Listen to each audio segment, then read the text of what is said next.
Goedemiddag allemaal. Welcome to the Ronde van Drenthe, the UCI World Tour race in the northeast of the Netherlands. Officially the UCI Miron Women's World Tour, Ronde van Drenthe, Miron being the main sponsor of this race. It's a long one today, 158.1 kilometers plus 2 neutral makes it a 160 kilometer long race here in the northeast of the country. It's partly cloudy, 11 degrees Celsius, and there is a little bit of wind coming from the northeast, which in the run-in to our local circuit did cause some splits. But as we speak, our peloton is together. They're not racing all that fast at the moment, in pursuit of one lone leader, Valerie de Meij. This was the sunny start in the town of Bijlen, which is slightly to the north of where we are racing today, with Buck Pietersen on the start line. We also have Georgia Baker, Letitia Paternoster. She was in the top 10 last year in this race. We have the women of UAE Team Emirates, or Team ADQ, I should say, with Gasparini, with Consonni as their fast sprinters. This is Elisa Balsamo. She was 4th last year. Canyon SRAM, only 4 riders at the start for them. We have some dog action. This is one of Lorena Wiebes' dogs. She's got 2 of them, a big one and a small one. And the riders are ready for the race. We also raced yesterday. And there she is, the woman who has been organising this race for a really long time. We should respect all her efforts in a time where organising a bike race in the Netherlands is becoming increasingly difficult. I'll get into that a little bit later. This is Lorena Wiebes. She's got 3 wins in a row, just like Marianne Vos had a couple of years ago. She can be the first rider to go for a 4th title here in the Ronde van Drenthe. 109 women on the start line, with many World Tour teams. And this is some recorded images of the run-in from the town of Bijlen to our local circuit around the Vanberg. And it was, yeah, there was some echelon action straight away out on the open roads. This is a former Nazi prison camp in Westerbork. This is where the trains to Auschwitz and Sobibor left. And what we're looking at now is 104,000 stones in different heights. And the heights indicate the age of the person that was killed in the camps in the east. So this is quite a difficult place with a really difficult history, but also very important to keep remembering what happened in the Second World War. We go into the racing with some recorded images still of the SD Works team. This is the TT circuit in Assen, where we have MotoGP, usually in June, if I'm correct. It might also be July. Not really all that up to date on the MotoGP. I do know that they started last week, just like the Formula One circus did.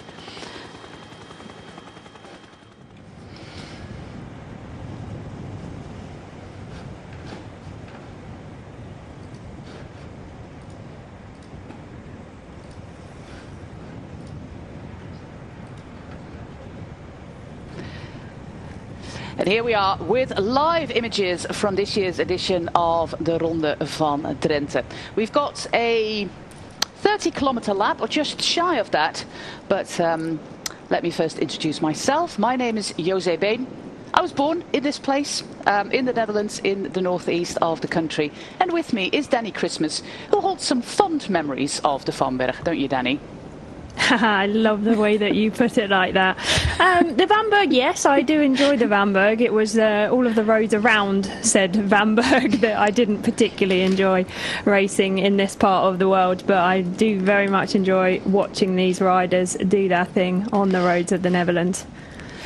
Well, we can see 73.5 kilometers to go, and the peloton at 2:22. We have one lone leader, and her name is Valerie de Meij. She rides for the Volker Wessels team, and you might remember that team under the name of Parkhotel Valkenburg last year. Yesterday, Danny, we also had a race here in Drenthe, and they were part of the first echelon with the entire team.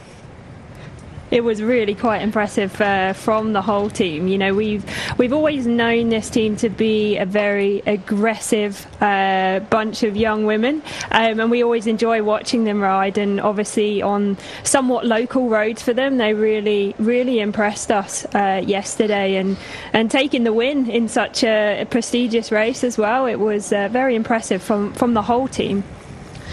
There's been some big changes here in the Ronde van Drenthe compared to previous years, haven't there been? Yeah, absolutely. I think, you know, just with, as you touched on, how difficult it's been to host bike races in this part of the world. So we've seen the course drastically change over recent years. You know, obviously keeping with the similar theme of these small roads that are very exposed. You can see the peloton here really trying to string things out in the crosswinds. But yeah, it is a much reduced circuit that we're experiencing today. As we did a couple of times last year for both this race and for the European Championships as well. It's a very similar course to what we saw last year. We already had some sister action going on there with Eleanor Backstedt on the wheel of Zoe Backstedt. Sisters, they always tend to find each other in the race, don't they? Yeah, they do indeed. Obviously know each other very well from training as well, but have quite similar characteristics as bike riders. So yeah, they enjoy getting stuck into this type of racing. Here's our first image of our lone leader, 30-year-old Valerie de Meij. She made that switch. She was part of the Liv racing team for many years and joined the Volker Wessels team. She's, of course, a very experienced rider, has started her career with Sport Vlaanderen, been part of the Liv setup for quite a few years, and then made that switch to this continental team of Volker Wessels, who, thankfully for them, got a lot of wildcards already for Paris-Roubaix avec Swift, the Tour de France avec Swift, so quite a few big races for them ahead. But this is a courageous effort. We are 71 kilometers from the finish. Our lap is about 30, just 29.8, 29.9, kind of depends on which road book you're looking at. And the peloton, just before we went live, Danny, they were just at a very leisurely pace, but now they sprung into action. It looked a little bit like a coffee ride when we first got some images, didn't it? But yeah, the racing is definitely on now, and you can see just how strung out this bunch is becoming. We have the European champion there, Misha Bredewold. She, of course, won this. She won the European Championships on the Van Berg with that late attack. Yeah, there was a little bit of trouble in the Dutch team because, yeah, Lorena Wiebes was the dedicated leader. But Misha Bredewold, she saw a gap, she went for it, she wasn't caught, and Lorena Wiebes ended up in third place, I think, behind Lotte Kopecky. So second place, thank you, second place. So yeah, there was some talking to be done after that European Championships.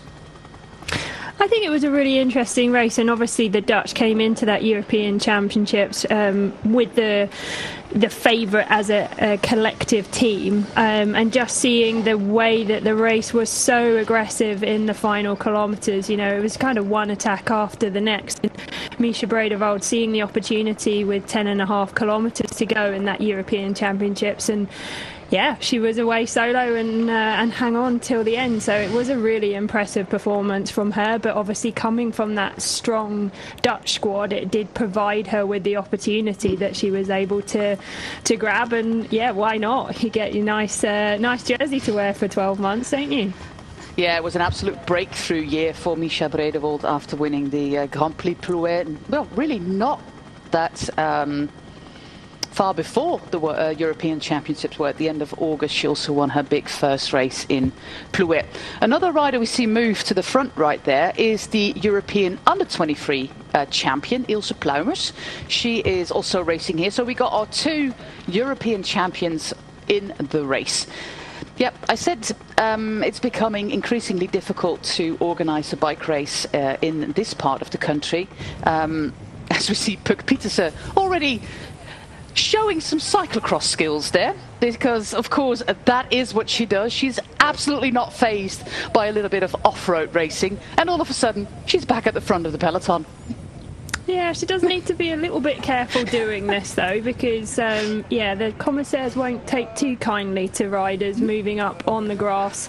You are meant to be sticking to the road. Obviously, we know that she is a incredible cyclocross rider, and obviously getting a bit itchy feet just staying on the tarmac for a while. But she already misses it, I think. Yeah, you do have to be careful. It depends what commissaire's on duty today as to how they will view that manoeuvre. And then how does it work? Because you are in the DS car quite often. Do you get like a warning through race radio for your rider, or is it going to be a problem straight away? Is there like a one warning system, or one go out? Well, to be honest, we don't often see riders doing this too much. Well, as I say, now they're all going to be at it, aren't they? This is Anushka Costa. So I think at this point, if the commissaires start to see a lot of riders moving up, not on the road, so whether it be on a bike path or on the grass, then there will be warnings that are given out via radio tour. But normally we get warnings prior to it happening. So if there are particular bike paths that they think that the riders might start to take, it's a kind, gentle reminder, perhaps, that you should give to the riders. But yeah, it depends on what commissaire is on duty. This is also something that happens quite often in the Ronde van Drenthe. Crashes on these narrow roads. Lily Williams, one of our two Americans in the race, is one of the riders affected here. Heidi Frantz is the other American rider. Yeah, this is not great. That chain is, also. Yeah, Bredevold also went down, but yeah, this is not good for Lily Williams, but she's able to get up. And this is the problem as well, because the team cars are obviously so far behind at the moment that, you know, we haven't even seen the first team car pass at the moment. So yeah, for the human-powered health rider, that happened right in the middle of the bunch as well. Of course, you might remember from last year that we had some really bad crashes here in the Ronde van Drenthe. These roads, like you see, are really narrow. Last year, the race was shortened due to the fact that there had been a lot of snow and ice in the days prior. But the thaw had started, as we have a little attack here from one of the Cerati CWNT riders. That means that the sides of the road were really muddy. You just couldn't move up on the side of the road. And when somebody ended up on the side of the road, or off the road actually, that caused some really bad crashes, sadly. But Bredevold was quickly back on her bike. The question is, Danny, how much is she still suffering from that Strade Bianchi crash? Because that was a high-speed one. Yeah, it wasn't nice to see Misha Bredevold going down. She was in the breakaway in Strade Bianchi, and just on that asphalt descent that they have just coming off of sector 9, it was a really fast piece of road, and she just wiped out on one of the corners there. So yeah,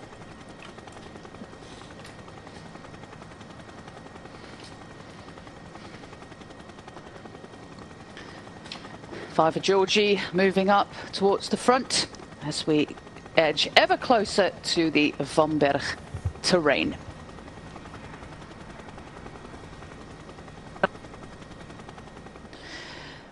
Yeah, it's becoming really difficult to organise a bike race here. That's why we are on a local circuit. We're not back towards the cobbles that we had in previous years. There is a big problem in the Netherlands with police assistance, and it's also regional. So last week or 2 weeks ago, we had the Ster van Zwolle, which is another police region.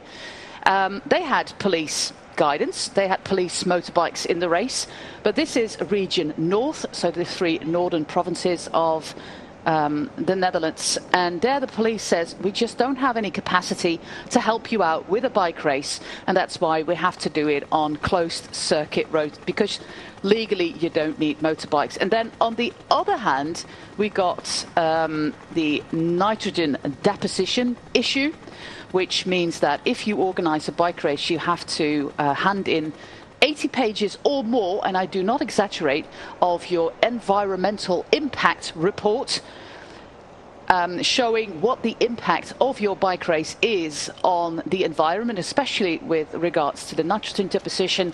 Then you have some protected species.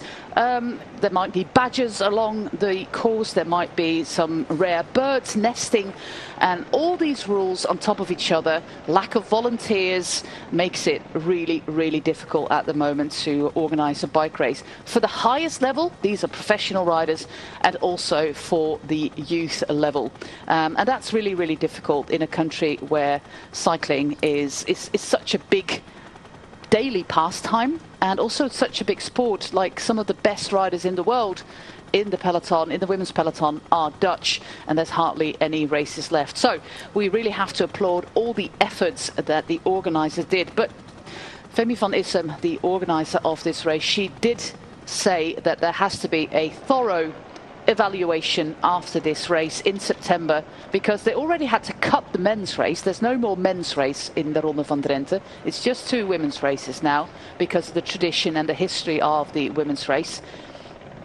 And they're going to do a thorough evaluation, Danny, whether this is still feasible for next year. It might also be the last time we have a race like this. That is how far it has now become.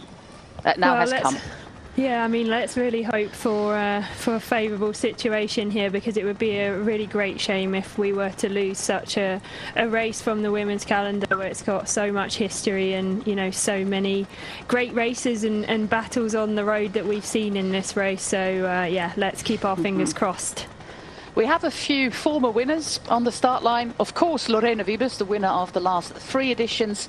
We also have Chantal van der Broek-Blaak, the winner of 2016. And we have Amalie Diederiksen, the winner of 2017 on the start line. And we're also looking forward to the Charlotte Kool Lorena Wiebes battle. But, Danny, I see that Charlotte Kool is doing a lot of work there at the front of the bunch. Does that mean that there might be a different scenario there for DSM Firmenich PostNL and not go for Charlotte Kool?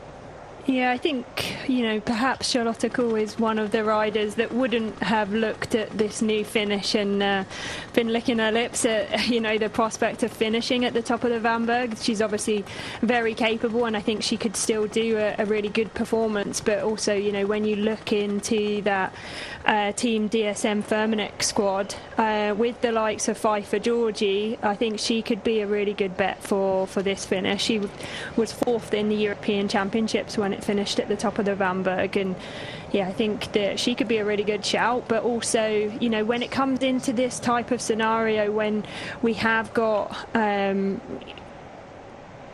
conditions, it's also a case of, you know, you don't just sit back in the group and not do any work. If you're trying to create an echelon, then the best place to be is kind of rolling through at the front. So you will see a number of the big names kind of coming to the front and really trying to force a split if it's possible. This is a great view of how far the caravan is, and that the neutral service car is trying to move up. But if you have a problem and your team director has drawn car number 17, it's a long wait. It is, and you can just see how narrow the roads are, that it becomes almost impossible for the team cars to pass, you know, when there are small groups. We have these kind of small sections where the riders come out onto some wider roads, and there the team cars will use every opportunity to try and get themselves back to the front of the race. As with all of the World Tour races, the order of the team is dictated by your best place rider in the World Tour rankings. So it really depends on, you know, the squad that you've brought into this race and how they've performed in the previous 6 races that we're on now in the Women's World Tour. So yeah, you're always praying for a favourable car number. Yeah, but this is the run-in towards the Vanberg. When we look at our circuit, for example, for the European Championships, that was a lot shorter. Also, the circuits that we had on the Dutch National Championships that we had here for quite a few years, that was also a lot shorter, about 7-8 kilometers.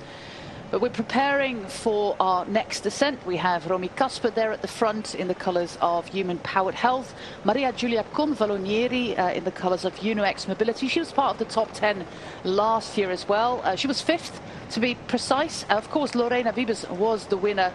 Susanna Andersen, runner-up, and Maaike van der Duin was 3rd. Those 2 riders did not take the starts, but we do have Elisa Balsamo. Yeah, she's just at the front right now. Well guarded by Loretta Hansen. We have Convalonieri from last year's top 10.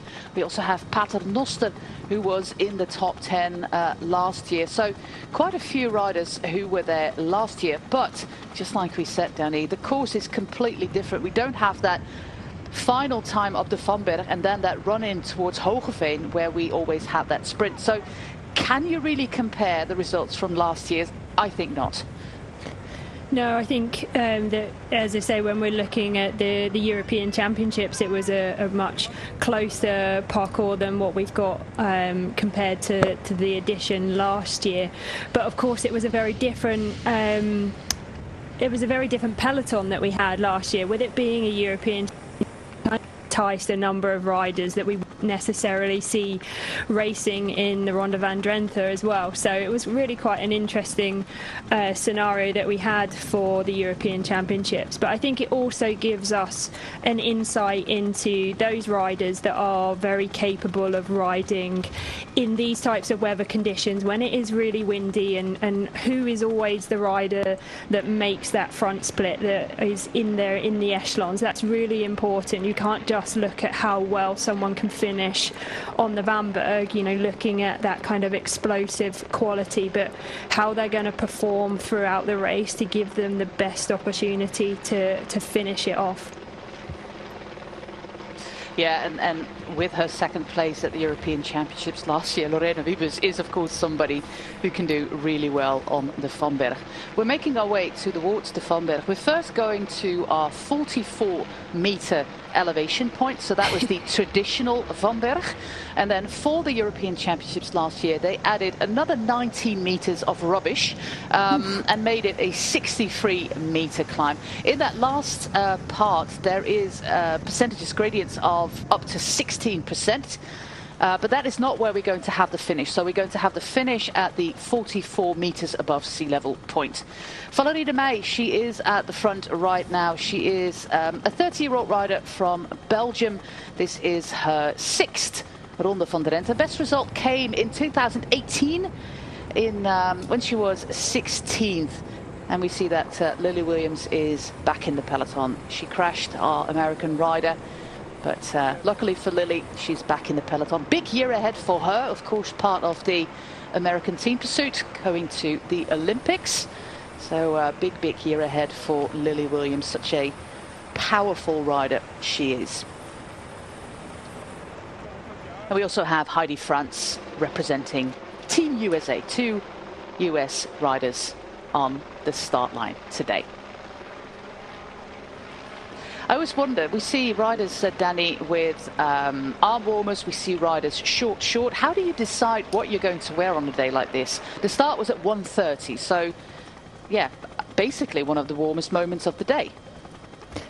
Yeah, and it's always a discussion that happens in the team bus of what are you wearing today, what are you going to put on, and probably riders will change their mind a fair few times before rolling out to the start. But yeah, you can see that a couple of the riders there starting in gilets and arm warmers, but you know, these types of items are really quite easy when you're racing. Probably won't want to be going back to the team car when we see how far behind they are, but the riders will be passing the soigneurs in the feed zone somewhat frequently, so that was a close one, wasn't it? Yeah. Stop, go. But going back to the clothing, yeah, I mean, things like arm warmers and a gilet are really quite easy to take off. You know, you can put them in your back pocket if you need to, and then chuck it to a soigneur when you see them. So not too many decisions to be made today. It was around 11 degrees, wasn't it, when they started, so quite nice weather conditions compared to some of the races that we've had. Yeah, we have no rain, despite the fact that this part of Europe has been tormented with endless rain throughout the months of October, November, December. It's now finally drying up a little bit, and it gives some lovely weather circumstances. We're almost at the finish line right now. We're going to take that right-hander and then on towards the first of the 2 climbs of the Vamberg. Because, yeah, first we go to that 44-meter point and then up to the 63-meter point. We did see, Danny, that there was one stretch on our circuit where there was a little bit of wind danger. So we could see that the peloton was splitting up a little bit. But then it basically accordions back in the run-in towards the finish line. So I don't think the wind will play such a big factor. No, I think it's, you know, in comparison to the races that we've seen on these roads in previous years, then the wind isn't necessarily so much of a factor. But, you know, just positioning yourself on these narrow roads is so important, regardless of whether there is wind or not, because we've seen a number of riders, you know, having to chase back on when there's been a small crash in the middle of the bunch, and when the road is so narrow, it's really quite difficult to pass. So it kind of an energy saving way of riding, just making sure that you're positioned up close to the front, not necessarily being the front riders kind of copping all of the wind, but just positioned in a decent position so that you can save energy and respond to any of the moves that are potentially going. We see that she is on the small ring. There might be riders powerful enough to do this on the big ring, although we go over the 10% here. So, yeah, smaller ring might be better for the knees. Yeah, we have some interesting results coming in from Spain, where 5 months after the birth of her son, Ellen van Dijk has won her first bike race again. It's quite impressive, isn't it? But I think when we saw yesterday the lead out that she was doing on this small drag going up towards the finish, she almost dropped the whole peloton doing a lead out. So, yeah, really quite impressive stuff from Ellen van Dijk. Yeah, she lives 1 village away from me, and I said, well, just send me a message when you are slow enough in your pregnancy that we can have a ride together. But I think she never got to that point in her pregnancy that she was slow enough to ride with me, because she basically kept on riding up until the last few days until she gave birth, and then was on the bike pretty soon after that point again. So yeah, 5 months after the birth of her son, she is back on her winning ways, being instrumental to the team again as we know her. It would be quite something if we have Chantal van der Broek-Blaak winning today as well. The 2 mums back in action. They gave an interview to the national newspaper AD about their pregnancies, and they had 2 quite different approaches. From the moment that Ellen van Dijk found out she was pregnant, she had the Olympic Games on her mind, and despite the fact that it was a relatively short period, I think 9 months between the birth of her son and that Olympic time trial, everything was basically programmed, also of course with Lizzie Dijkenen in mind, to be back at a certain level. And with Chantal van der Broek-Blaak, she approached the pregnancy completely different and quite long. She wasn't really sure if she was coming back, and then all of a sudden, she said, on the training camp last December, it clicked again. And she quickly got back to that level, and we saw that in the previous races, that she's already at a good level, being aggressive like we know her. But it was 2 different approaches, and both women said in the interview that of course their perspective on their cycling career has changed. They just love riding their bikes. They're not doing it for anybody else, and if it ends here, they're both okay with that. You know, they have something more important in their lives right now. But the most amazing thing, Danny, is that up until quite recently, Ellen van Dijk was still breastfeeding and doing her training and doing training camps and breastfeeding. And it's just absolutely amazing how strong these women are. I'm in awe. Yeah, it really is quite incredible that, you know, I think of riders in the peloton, and you know, they just struggle to look after themselves and keep themselves fit and healthy, and you know, all of the demands that go with being a professional bike rider, because you know, as fun as it looks, it's not an easy lifestyle. So to do that with a newborn baby or a young child is yeah, chapeau, hats off. And all of them who are back in the peloton after having kids, the likes of Eleanor Barker, Lizzie Dijkenen, Chantal, Ellen, they all praise their husbands because they are absolutely instrumental in making this work. It's a team job.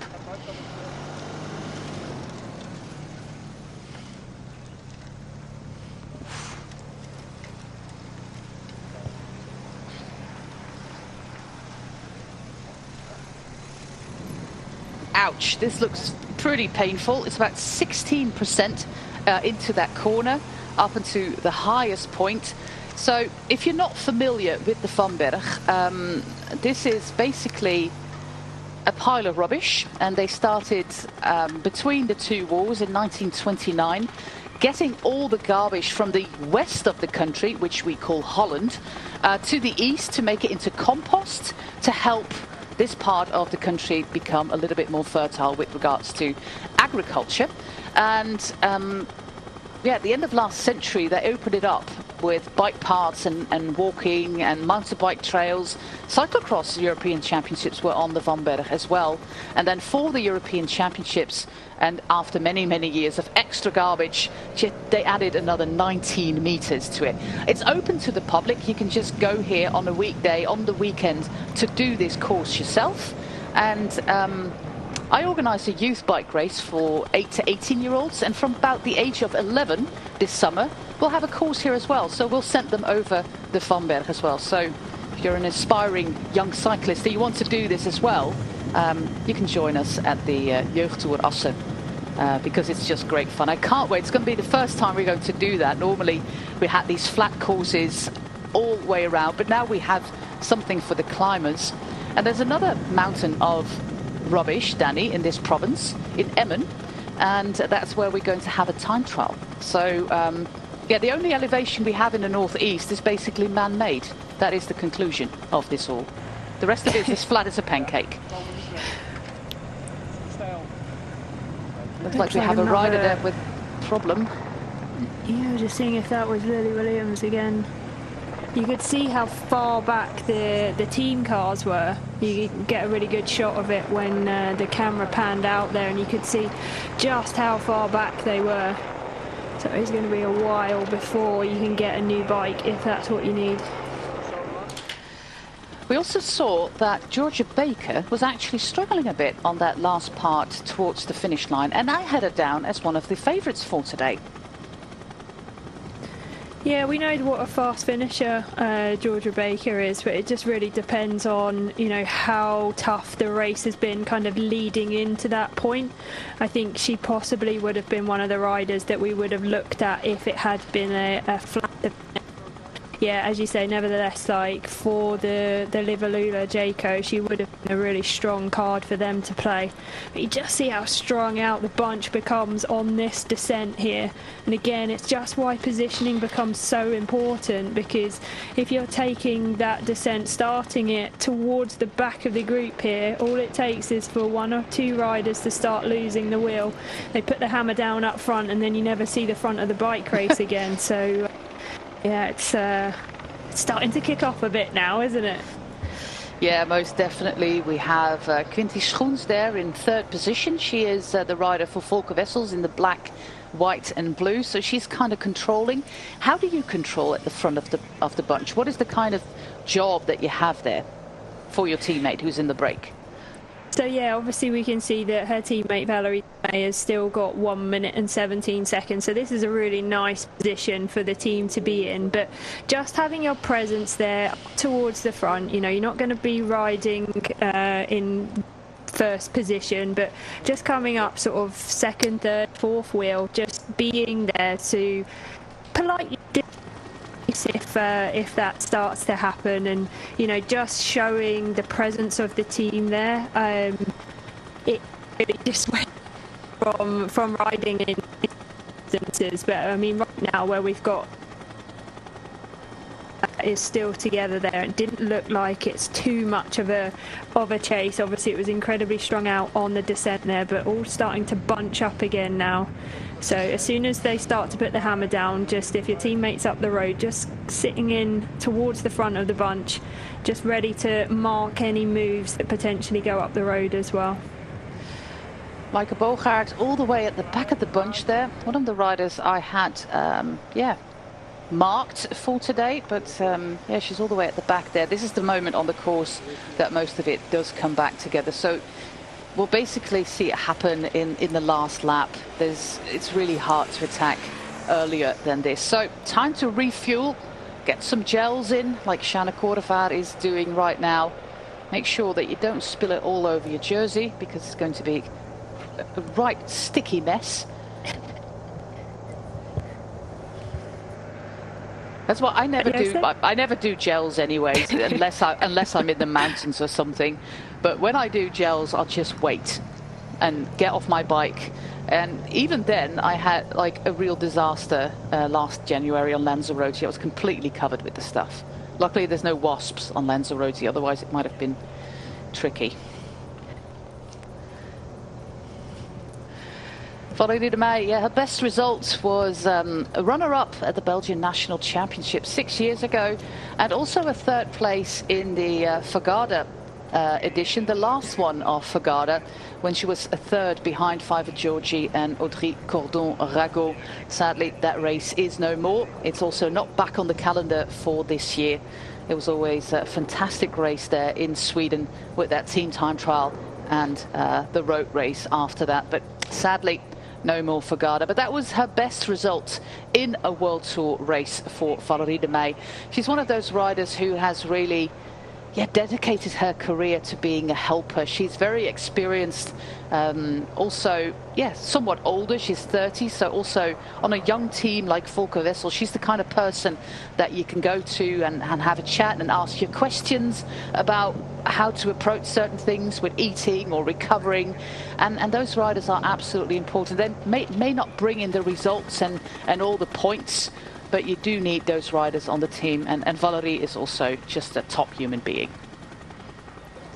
I had the pleasure of riding with Valerie on in a couple of guest teams when I was just starting out, when I went and based myself over in Belgium. And yeah, she's a really nice person to be around, as you say, but she has got an awful lot of experience, and we do see her riding really aggressively. I remember watching her in the Tour of Scandinavia. She was also in the first Tour de France Femme avec Zwift. I think it was on the gravel stage where she was out there for a good number of kilometres, and this is what we almost come to expect from Valerie de Meij. I'm sure that she probably would have wanted one or two more riders to be out there with her, but yeah, nevertheless, just seizing the opportunity when she's got it. She is on a team with 5 Dutch riders, and being in a breakaway, although being on your own it might be a little bit more difficult, but Anneke Dijkstra, she came 5th in Grand Prix Samijn after being in the breakaway. Fantastic result for her. She's racing here as well, together with Anne Kneidenburg, Laura Molenaar, Kunti Schoens and Sabrina Stultjens. Looking at the Lotto Destiny team, sadly without Talita de Jong.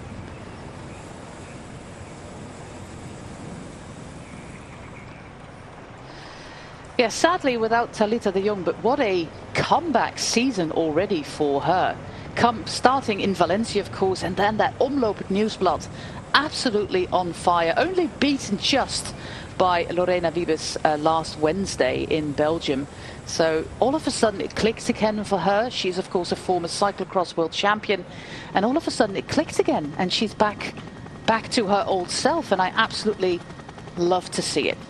Yeah, I think Talita de Jong has earned a bit of a rest though, hasn't she? Because as you say, she really has had a really good start to the season. You know, kicking off with 5th place in Omloop het Nieuwsblad, as you said. She won the sprint in the second group on the road. And as you say, it's really kind of signifying that she is back, and she's back with a bang. So I'm sure that Lotto Destiny ladies are really happy that they've secured the signature. Yeah, because it also kind of raises the level of a team. If you have one rider really performing, it also raises the level of other riders. An interesting fact, I think, Danny, is that we don't have Jumbo-Visma Lease bike here. They have opted to go on an altitude camp. Lotte Kopecky is not here, but also riders like Talita de Jong. And of course, it all has to do with the calendar. We've got some big appointments coming up. We've got Binder next week. We got Gent-Wevelgem, Tour of Flanders, Roubaix, Flèche Wallonne, Liège. So really big races on the calendar. Scheldeprijs, Dwars door Vlaanderen, Brabant Spel. Well, you name it, the entire spring. And you can see that the women's sport is becoming more professional. That They are going on altitude camps. They are sitting out some races. They are really peaking towards certain moments. And yeah, we only have 109 riders at the start. Yeah, I think, you know, as you kind of you've seen the way that the sport has developed over the last sort of 5-10 years, where riders really start to specialise and target particular races as opposed to just racing every weekend. So as you mentioned, you know, we've just been in Italy with Strade Bianche, and then we go back to Italy next weekend for Trofeo Alfredo Binda. I mean, it's not the best in terms of the amount of travel that the teams have to do going back and forth. But yeah, it is a race. This one, unfortunately, that we have seen a number of riders that are skipping the race. I don't think it's going to make it any less of a performance today, and I'm sure we're going to have some really good racing inside the last 50 kilometres. But yeah, the riders themselves now really have to target particular races if they want to win and perform at their very best. Yeah, one of the interesting things that I read in an interview with the race director here, I already told you they are going to do an evaluation in September, but they're also going to look at the date on the calendar, especially because it's right in between of the Strade and Trofeo Binda, and the environmental impact is taken in mind now. We see it at the course of La Vuelta Femenina avec Carrefour, where we have not as many transfers as we had last year, and organisers are looking at that to reduce their carbon footprint. And it's a little bit crazy, isn't it, being in Tuscany this weekend, then driving to the north of the Netherlands and going back to Lombardia. I think Trofeo Binda's Lombardia next week. So if you can be smart about it and cluster your races, and that's also what the UCI president said in an interview, cluster those races and be a little bit more smart about it, then you can also get a better field at the start. Yeah, and this is something that the team's been really calling for, is that, you know, the UCI want all of the cycling teams to eventually become carbon neutral, which is somewhat of a difficult task when, as you say, you're in Italy one week, Netherlands, then back to Italy, back to Belgium. The travel is just... it's a mess when you look at the way that the calendar is organised, just because, you know, that's the way it's always been. So if we are to have a more sustainable sport, then we need to potentially lose some of the traditions of the sport and really organise the calendar in a better logistical way. But yeah, it really depends on the team's resources as to whether they will be going from Italy back to the Netherlands and then back to Italy again. You know, if you've got enough staff and vehicles to be able to run a double program in that way, then Italy, which a number of teams will have done, but you know, not every team is able to do that. So there is a number of decisions that need to be made, and trying to do it in the best way for the staff, for the riders, and for the environment as well. Yeah, of course, there's also some pro teams currently racing the Vuelta Extremadura, and that is the province all the way in the south of Spain, next to Portugal. So that is a long drive to Italy as well, with the bus and with the team truck. So yeah, the UCI president said in an interview a little while back, an interview at the Cyclocross World Championships last month in the Czech Republic, that, for example, how we do it now with the Belgian Spring Classics, then teams have a home base somewhere in Belgium where the staff is, where the riders can train, can do recons, can stay for a while. And that makes it so much less stressful for riders and so much more sustainable for the environment. And I think that's a win-win situation. So we might end up with a Ronde van Drenthe on a different spot of the calendar next year. Maybe even just combine it with the CMAC Ladies Tour, for example, all the way at the end of the season. Yeah, it's a definite possibility if that's what the organisers are looking for. And yeah, as I say, I think that staff, riders, teams, you know, everyone would be open to this if it makes the calendar, I guess, make a bit more sense in terms of where we are from one week to the next. Well, our lone leader, because she's still out there, Valerie de May, has got a lead of almost 2.5 minutes now. There seems to be not a lot of reaction coming from the peloton. We still have 48 kilometers to go, so still over an hour of racing to go. Twice up the Vanberg still to come. But she's still out there. She's still doing an absolute marvellous job. And the peloton just sits back for now. Does she have a chance, Danny? I think we've still got a lot of racing to go. You know, let's not underestimate Valerie de May. You know, she's a very gutsy, very strong rider. But, you know, with just 2.5 minutes, with the best part of 50 kilometres to go, it's going to be very difficult for her, because I don't think we've really seen the racing starting from behind just yet. But, you know, never say never. It's always, you know, fortune favours the brave, doesn't it? So, yeah, let's see how the next kind of 30 kilometres go before we start making some big predictions on there. But start to see some of the teams coming together in colour order now, just keeping themselves together as a team. It is in the best safety interests for all of these riders and myself that I do not join this peloton, but technically I think most of you at home, including myself, could follow this pace, as we have an attack there by Maud Rijnbeek, followed by Evie Kuipers. I think they heard you, yeah, so. Maud and I, we go way back. I've known her since she was 8, so thanks for this little attack there, Maud. We have a former winner of the race behind the wheel of the AG Insurance Soudal team, and that is Jolien Dore, another person back from maternity leave. And she is directing the team from the car. And maybe she just asked for a little bit more action in the race, because the gap is approaching that 3-minute mark, as we have the Vanberg in the distance there. You can see it in all its glory, and you can still see all the water there on the fields from these months and months of excessive rain that we had. I just have to clean the floors almost every day here with the dogs. It's becoming a right mess these days. 2:42 for Valerie de May. She herself, of course, an accomplished rider. Her partner, Elke van Hoof, is an Olympic BMX rider. And if you follow her on social media, these girls, they do break bones, like, regularly. It's such a brutal sport. You can watch it here on Discovery Plus in Eurosport as well, and watch back some of these episodes. Sadly, the one that we had this weekend was cancelled due to high winds, but I think next week we'll be back on the BMX World Cup. It's such a brutal sport. It's like, yeah, I'm out with a broken clavicular, or I'm out with a broken metacarpal, but I'll be back in 2 weeks. It's like, okay, that is absolutely insane. Yeah, hard as nails, some of these riders, aren't they? So Elke and Valerie de May, they have their own gym at home, and Elke's got Elke, the BMX rider's got a watt bike there, because yeah, for the BMX you just have to generate. It's just a 40-second race, is it?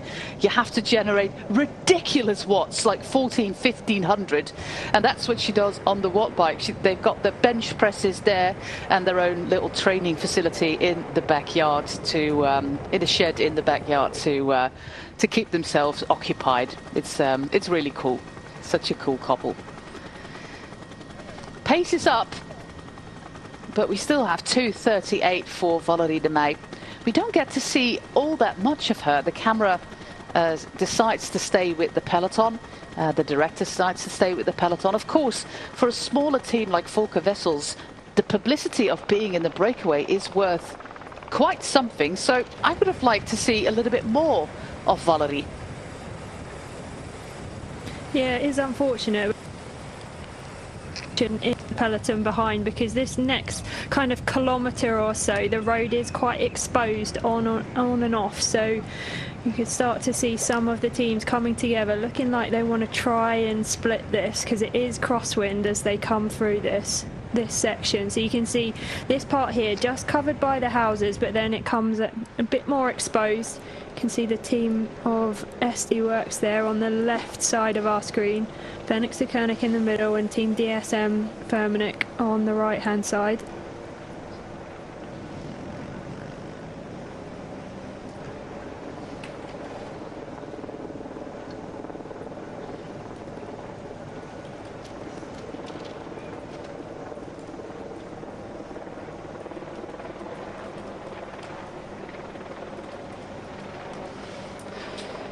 Yeah, it's all about getting position right now, because we're going to that stretch where we did have some splits in the peloton on the previous lap. So everybody tries to be at the front. Femke Gerritsen doing a whole lot of work there for the SD Works team. The two Femkes are here, Femke Gerritsen and Femke Marcus. We have Chantal van der Broek-Blaak. We have Christine Majerus, the Luxembourg national champion. Lorena Wiebes, of course, and Misha Bredewold in the European champions jersey.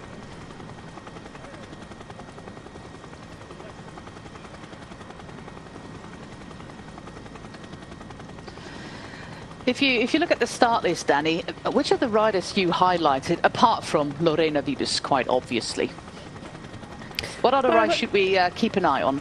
I've got some different colour coding highlighting, as you would imagine, on this. Take us through the process. Oh, well, we've only got 44.9 kilometres. It's definitely not enough time to code.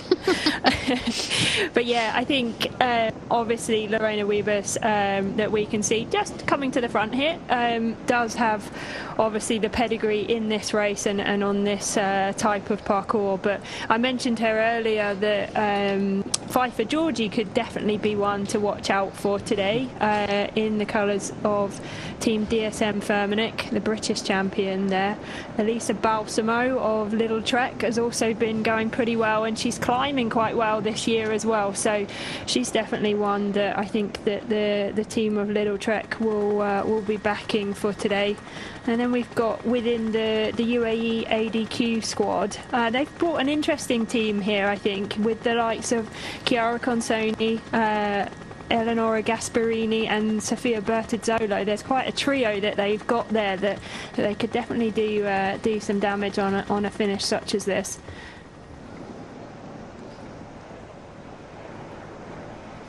But as we said, first off, you have to arrive at the base of the climb. We're not just looking at the Vanberg that's going to decide this race.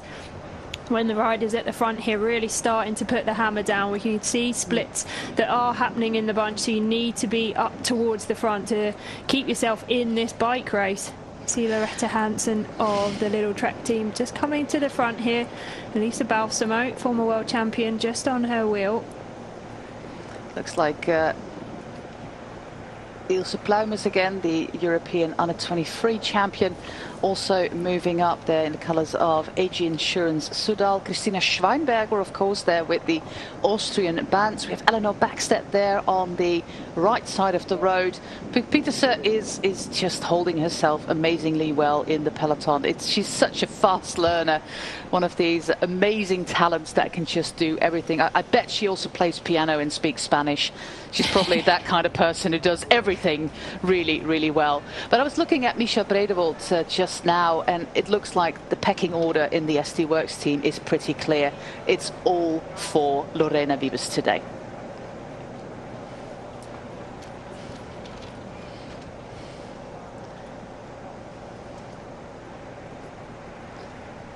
You can see the damage that's... Sorry. I was just going to say, you can see the damage that's happening to the time gap now when they start to put the hammer down at the front. Now this gap is coming down towards a minute, which that was only a few kilometres ago, wasn't it, that she had 2.5 minute gap. So yeah, you can see just how quickly a time gap can come down when you've only got one rider in front and a motivated bunch behind.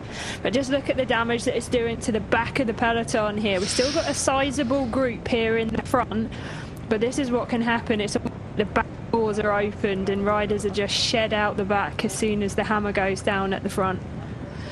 Lieke van Zilt there, Zilst at the back. We are looking at 184. Laura Molenaar, the Spanish-Dutch rider, or Dutch-Spanish rider, the sister of Alex Molenaar, who had such a fantastic spring campaign already in the Spanish races. Yeah, some riders in a little bit of a pickle there. Marta Gozens there with number 13. She is a rider to look out for. We have Heidi Frantz there, the American, with 152 in the absolutely awesome outfit there for Life Plus Wahoo. If you want to stand out, that is the way to stand out. This is Chantal van der Broek-Blaak, the 2016 winner. Just ahead of her with number 14, Italian rider Gaia Massetti. With 41, we have Coralie Demey. Another rider that I'm pretty impressed with so far is Annina Attasalo, the Finnish national champion. The way that she just moved up there on the side of the peloton quite effortlessly. I do wonder if that climb is a little bit too punchy for her, but she's just 20 years of age. Yeah, she obviously was very impressive in the recent Les Amis, where she finished in second place out of the breakaway, and it wasn't necessarily a type of move that we would expect from the Finnish champion. You know, we often expect her to kind of leave it to that sprint finish, but obviously she was right on that day, and yeah, kind of showed a slightly different side to what we've seen in her typical racing. So she's obviously on good form at the moment. But as you say, she moves really well through the peloton, and you often find that with bunch sprinters, don't you? They have no fear, and you know, they seem to find gaps that just don't exist to mere mortals. So yeah, it's good to see her up towards the front. As you can see from the flag there on the tree, there was some tailwind action going on. We've got about 25 kilometers an hour, which is about 60 miles for those of you counting in miles, in a tailwind. So there's always an exciting part if you have a tailwind, because yeah, if you just run out of road, you're gone. You're out of the back. You're out the back, and it's really difficult to come back, especially because with 158 kilometers, this is quite a long race. Yeah, it is indeed, and it's all of these little efforts that the riders are having to make. Well, I say little, this isn't a little effort for a lot of these riders here, is it? It's these kind of chases that if a group does get distance, where you have to really eat into your energy reserve. So it's just why it's so important that the riders maintain a good position up towards the front. But also, yeah, as you say, it's such a long day that fueling is really important, because if you haven't been fueling well throughout the race, if you didn't start the race in a good state and fueled in kilometres, then you start to pay the price for it when you come into the final. So there's no real excuse in terms of this race for not being able to feed from the side of the road, because we are doing laps and multiple laps, but also making sure that you're eating as well.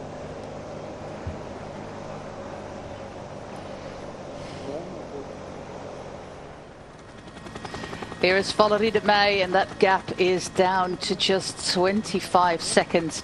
It's been such a courageous effort, but when the helicopter camera pans out right now, we see there's no more cars in between, no more race commissaires, no more neutral service cars, and that means that they are coming close. It's gone down really, really fast. As Peterson takes a little bit of off-road again, because why not? And SD Works take control there with Lorena Wiebes in third position on the wheel there of Misha Bredevols. Charlotte Kool is also still there. We have Elisa Balsamo there, Annina Attasalo as some of the favorites in that first group.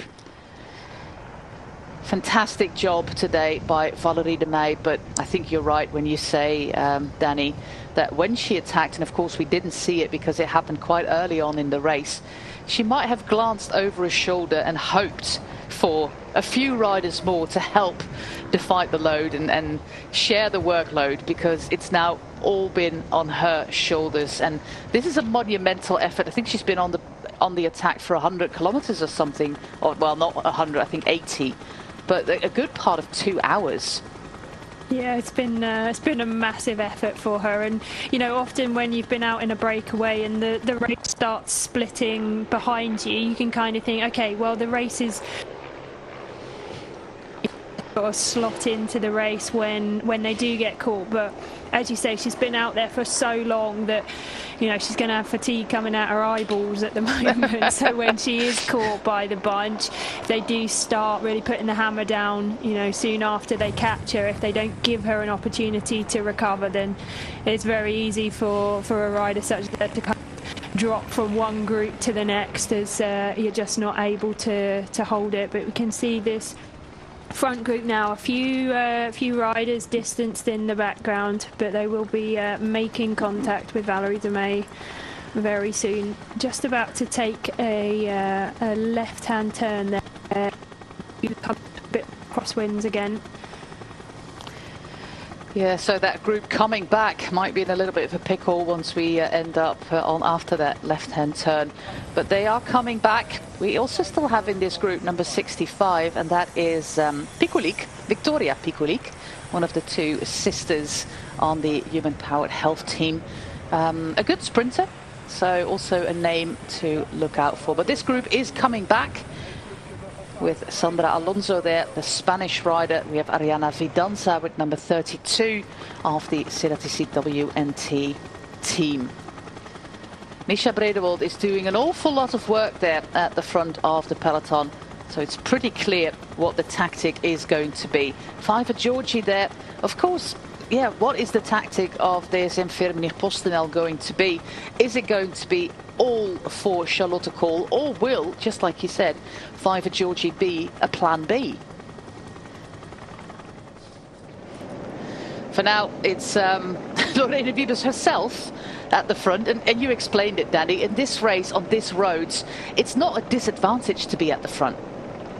No, definitely not. You definitely need to be up towards the front here. You can see the riders only using half of the road here, so the wind is coming from the riders' right-hand side. They're only using half of the road just to give enough space for their teammates to come through in that kind of echelon formation. You can see the riders on the front. They're really putting the effort in to try and split this group from behind. You see riders behind just kind of scrabbling for position, trying to get themselves up towards the front into the echelon formation. But this exposed part was only around 600 meters, so not necessarily enough to do damage, but it can certainly nip the legs if you're caught on the wrong side of the split in that section. There's two other Brits on the DSM Firmenich PostNL team with Abby Smith and Josie Nelson. They also got German rider Franziska Koch, Rachele Barbieri, and of course Charlotte Kool on that team, led by former pro Albert Timmer. Look at the blossom there already in the trees. Spring is springing. You can see it's happening anytime. And remember, last year we had snow at this course at this time of the year, and now it's well, I wouldn't say balmy 11 degrees, but it's still rather lovely.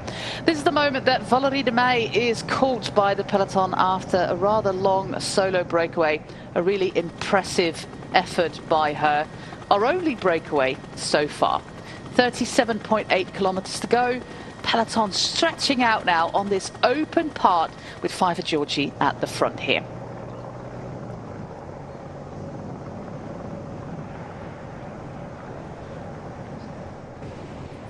Yeah, and then this group that just came back. I already predicted it.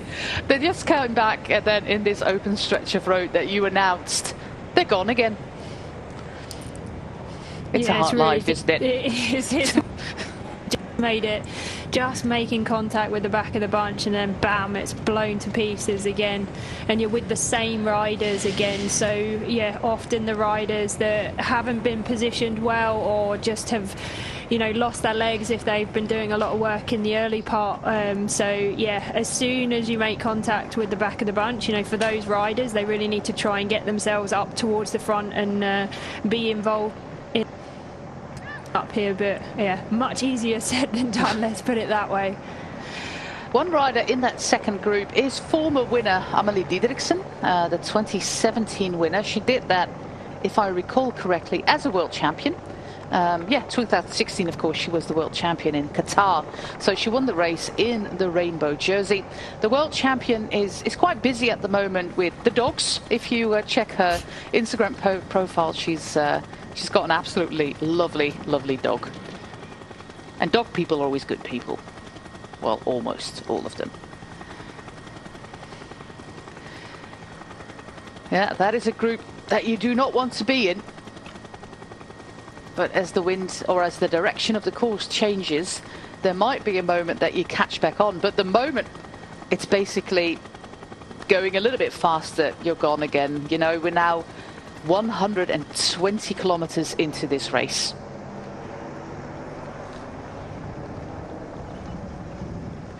Very active racing also from the Human Powered Health team. They're here with their two French riders, Audrey Cordon-Ragot, Maëlle Grosstedt, Romy Kasper, the German rider, Alice Wood is there, the British rider, Victoria Pikulik and Lily Williams. I don't think Lily is in this first group anymore after her crash and her mechanical.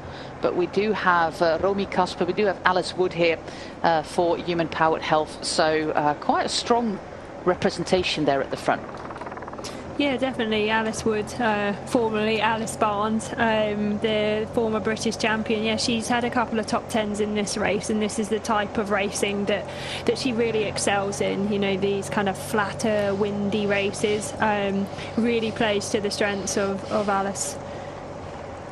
Romy Kasper there, the experienced German rider with the pink booties, the pink overshoes.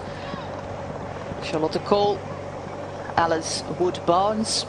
Yeah, sometimes it's good to also just mention their birth name again. I saw somebody on the internet the other day. It's like, why do we still call it a maiden name? We're not living in the 15th century anymore, so just call it a birth name, which is a good remark. But Alice Wood Barnes, very powerful rider, but Human Power Health, good representation there. And there goes Atasalo again, just like she's on a freight train there.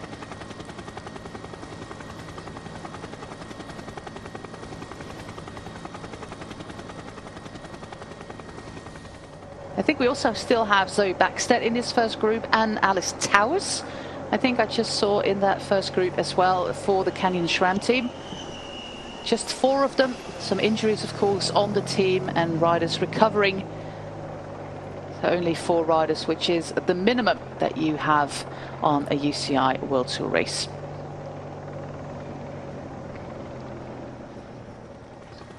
Yeah, now the pace is well and truly up.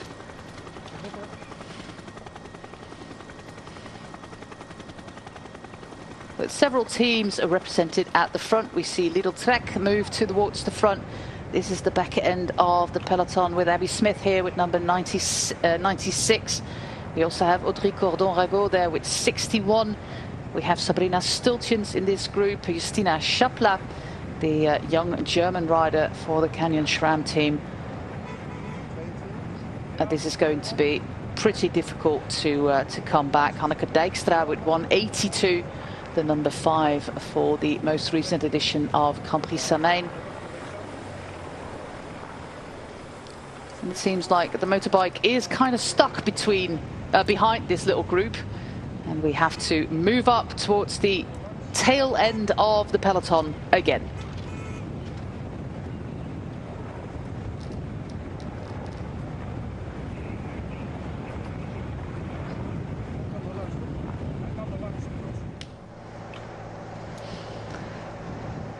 At the front, Danny, things are still looking absolutely lovely for the SD Worx team. What is going to be today's tactic to not let Lorena Wiebes win the race? What are you going to do about it? No, for the other teams.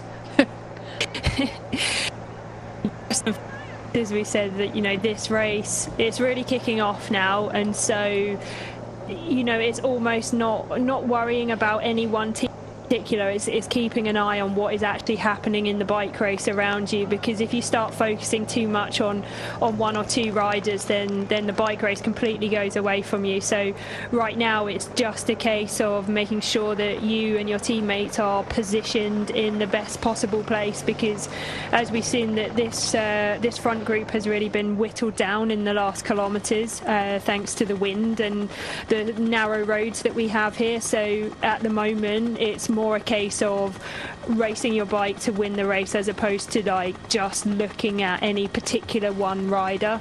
And let's just see how the next sort of 20 kilometres go.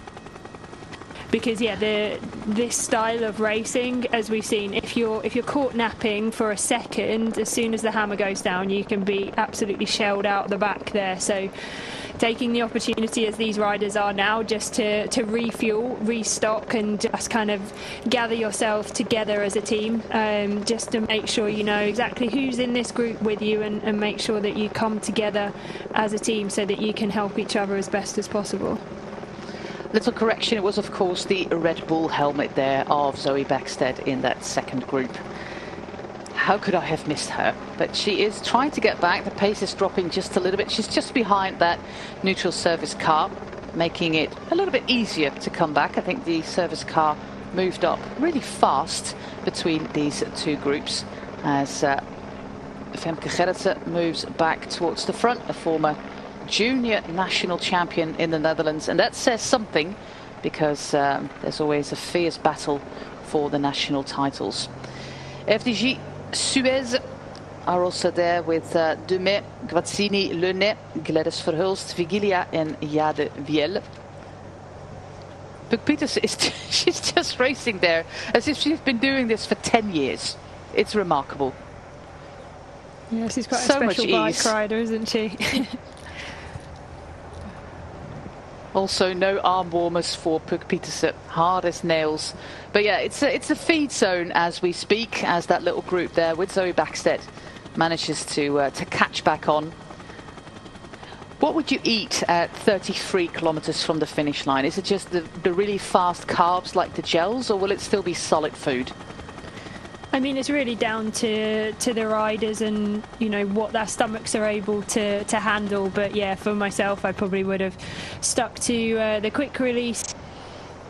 And often, you know, riders now with the availability of energy products kind of from the teams and the sponsors, that you can have really high carbohydrate drinks as well. So a lot of riders, when it is particularly hectic, if you can have pretty much all of your carbohydrate intake coming from the bidons that you've got on the bike, then it's almost like 2 for 1 in terms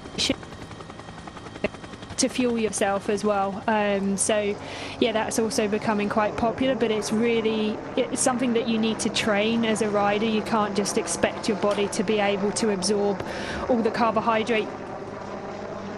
You know, being able to do this when you go out training and making sure that your gut can take it.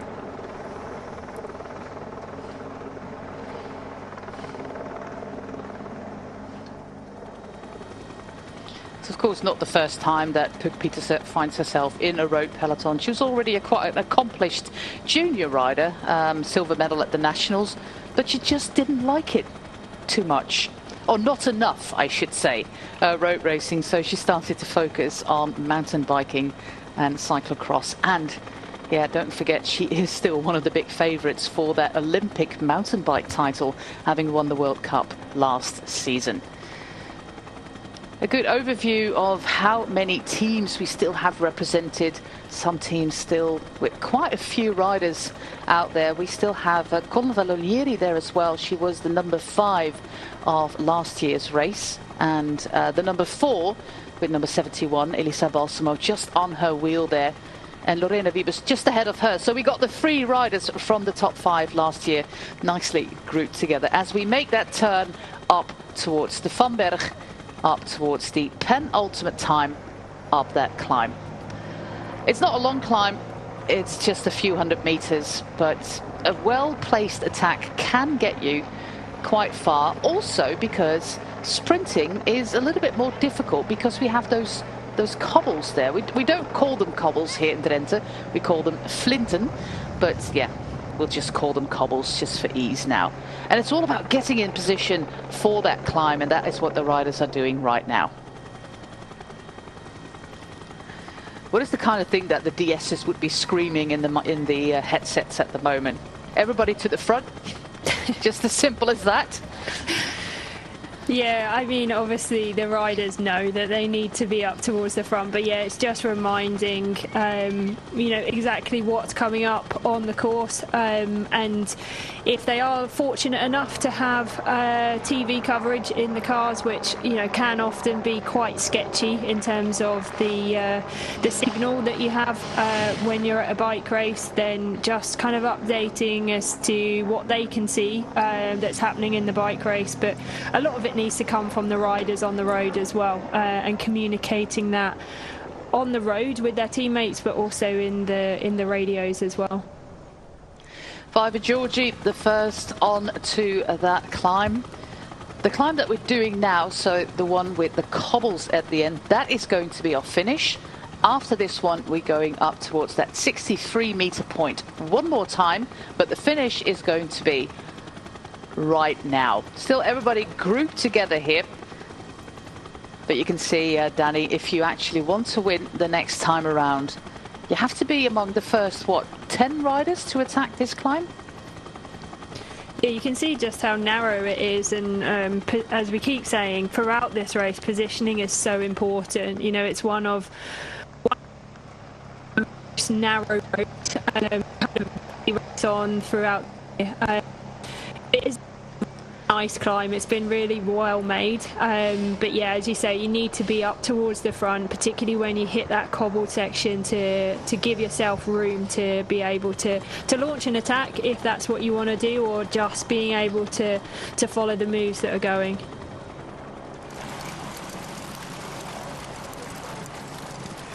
Nice vantage point here for the cameraman. You can hear the rattling there of the chains on this final part on towards the cobbles of the Vomberg. The bell for the last lap, another 30 kilometers to go. Puk Pieterse in first place over the Col du Vom, as it's been so called for many years now. People are always snickering a little bit about it, but this is really a great place. If you're not living in the south of the Netherlands, or more towards Arnhem, where we always have the final stage of the CIMAC Ladies Tour, where we do have a little bit of elevation coming from those glacial ages when the ice came down from the north and created a little bit of elevation. This is all you have if you don't want to be in the car for 2 hours. This is where you need to hone your climbing skills. But I think most of the Dutch riders hone their climbing skills just by racing against the wind. Puk Pieterse with a little bit of an attack here.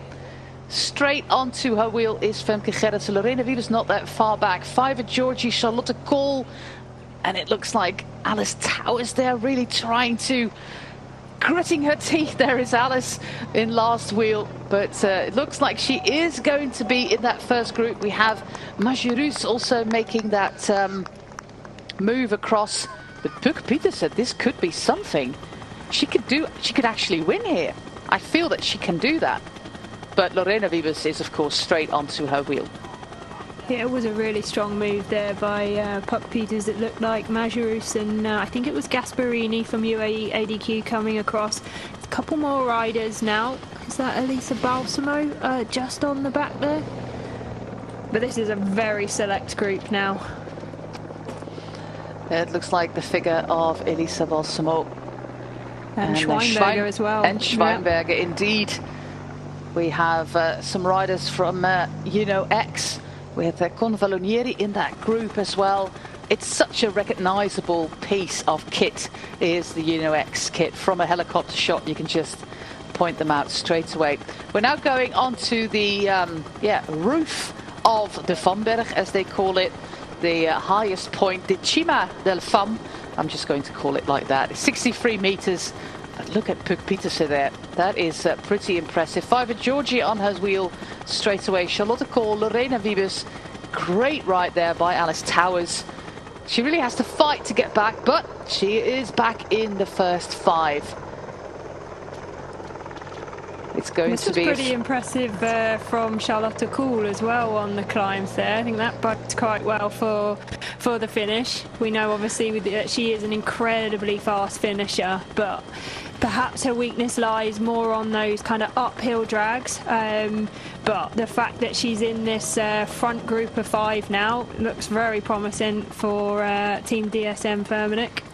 Yeah, they got 2 riders in that first group now with the British champion Fiver Georgie and Charlotte Kool.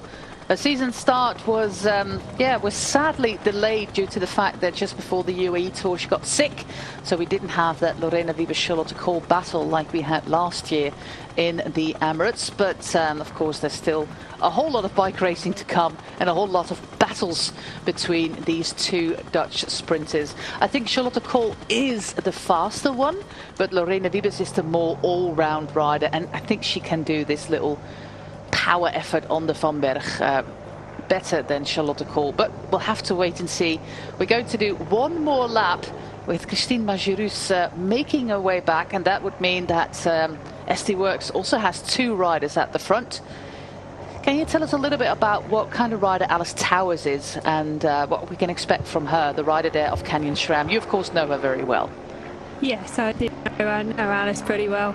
Yeah, obviously she's a really young rider and one that's really up and coming. We know her as the former British champion, but she won that in absolutely grim conditions. It was almost conditions that you'd take a boat out in, not a bike, that she won those British championships in. Rowing championships. Yeah, I mean, she's a very slight rider. She's really good on the climbs, but she has this this power that she can use on courses such as this, and very tactically astute as well. So, you can just see Puck Peters there just really getting annoyed with the riders around her, just not quite able to control her emotions in that point. Iva Georgi wearing the toesies just to keep your toes a little bit warmer. So instead of full shoe covers, you just cover your toes. Some people find shoe warmers or these shoe covers a little bit annoying on the calves. So you just protect your toesies like Iva Georgi is doing there.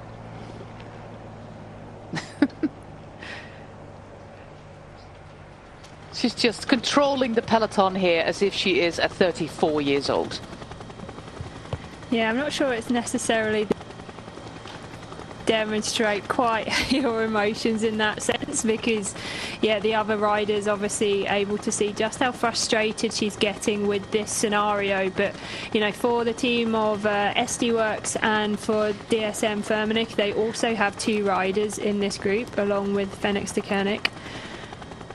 So really would be looking towards them to start to set the pace in this group, making sure that it can stay away. But it really depends on the tactics of the team and the condition of the riders as well, because you know, we can look at a start list and you know, think who are our favourites, but we don't know exactly what's happened out on the road, what the condition of the riders is, how they are feeling. You know, they may have even, that was close, a bit of a touch of wheels there between Maria Giulia Confaloneri and Letitia Paternoska by the looks of it. And the third rider in that little chasing group is Femke Gerritsen. So SD Works might end up with 3 riders at the front. So we got 2 riders for Phoenix de Koenig with Schweinberger and Pietersen. 2 riders for SD Works with Majerus and Wiebes. 2 riders for DSM Firmenich PostNL with Iva Georgi, Charlotte Kool, Alice Towers representing Canyon SRAM, and Elisa Balsamo, the Lidl Trek team. This is Letitia Paternoster in the colours of Jaco Alula, followed by Maria Giulia Confalonieri, who was 5th last year, and Femke Gerritsen with number 3. So they might make it across to that first group if they work together, which they seem to be doing quite well so far.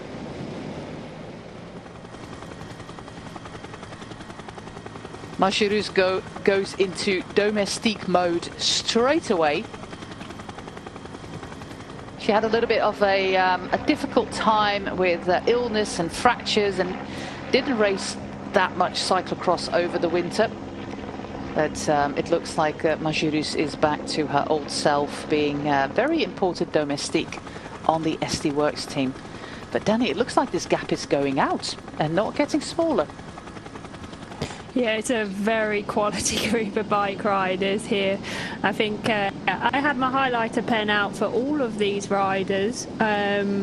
I will admit, except for Christina Majerus in the front group there. But we know that, as you said, we know the quality of Majerus and, you know, what a key domestique rider she is for the team, but also very capable of winning bike races if the opportunity is presented to her. So, yeah, this is a very quality group that has formed going over the Vanberg the last time. The other group is not that far back either.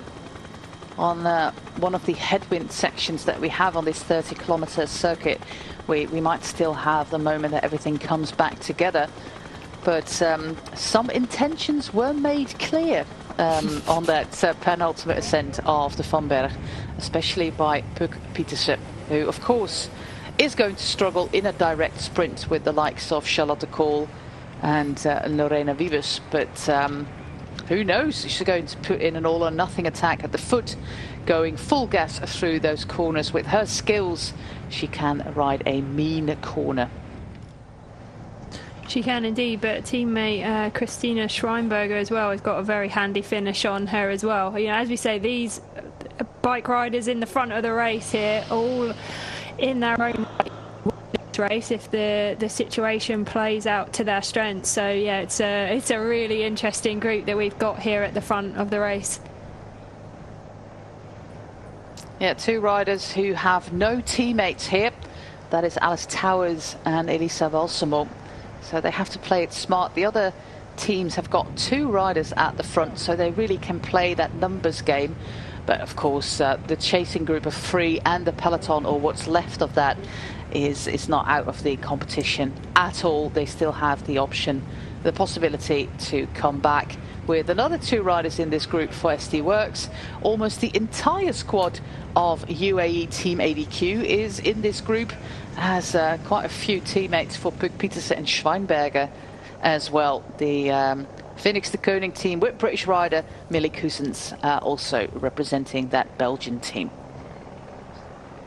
Yeah, I think from the group behind, the big losers here really are Team UAE ADQ. It looked like to me that it was Gasparini most to the back of that group when it was splitting on the Vanberg, but didn't quite have the legs to go across.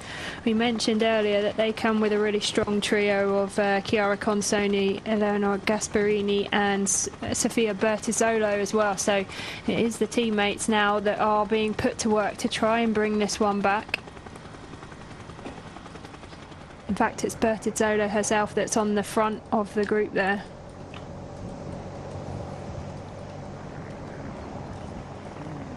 That's 17 seconds the gap. This front group are all just rolling through quite nicely though, so they are cooperating together. It doesn't look like anyone is particularly skipping turns, but just making sure that the group is rolling through nicely.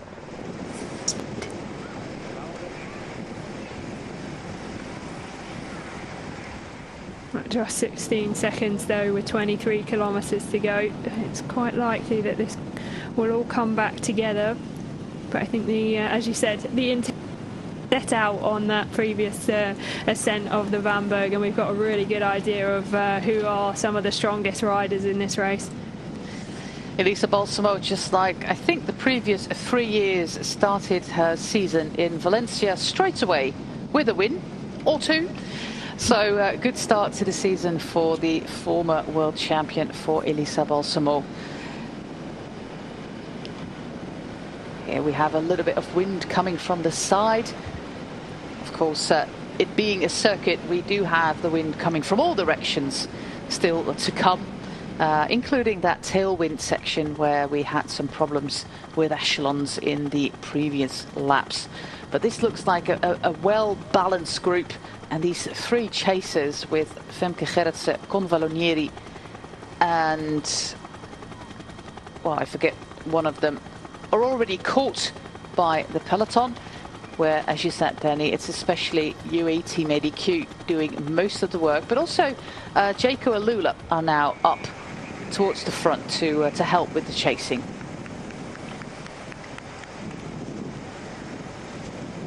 Looks like Phoenix de Koning have, well, basically all their 6 riders still at the front of the race. There's 3 of them here, 2 at the front, so I'm missing one of them. That is a pretty impressive score for the Belgian team.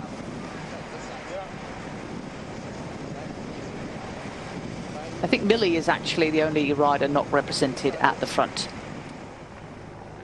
Back to our first group. Of course, Danny, if you are a rider on your own, like Balsamo and like Alice Towers, how much work are you going to do? How much will you be able to get away with if you just are slacking it a little bit? I think, you know, at this moment in the race, it's just within everyone's interest to just keep rolling.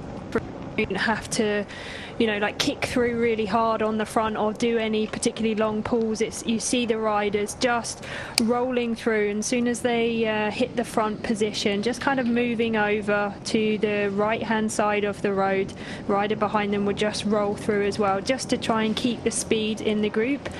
At that point, there's no point really in just sitting on, unless you have really bad legs and you have a good teammate behind you. But yeah, for them at the moment, just rolling through and being aware that the further this race goes on, the more likely it is that teammates will potentially start to attack. So being very selective with the moves that you go with as well, because when you don't have any teammates to follow, there's only so many matches that you have to burn. So you have to be really smart with your energy and pick your battles wisely.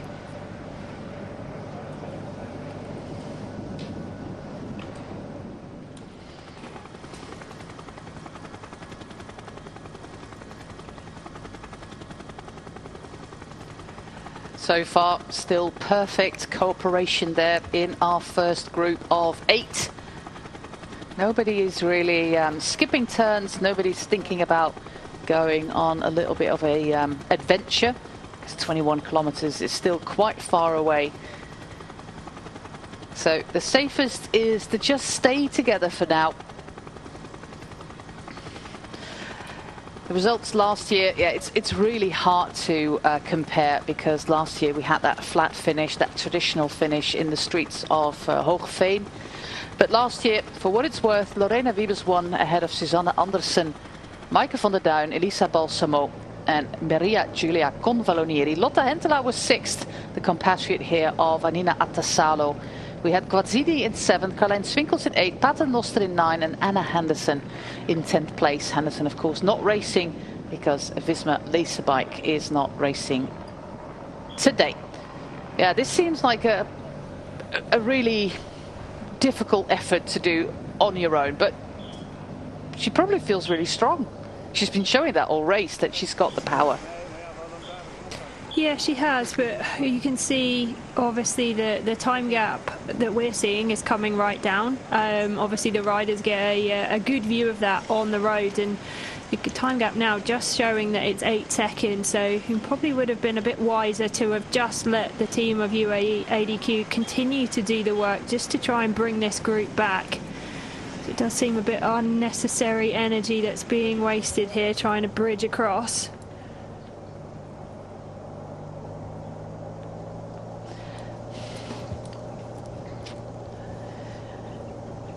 This, of course, this image is a little bit distorted due to the camera, but you can see it better from the helicopter view.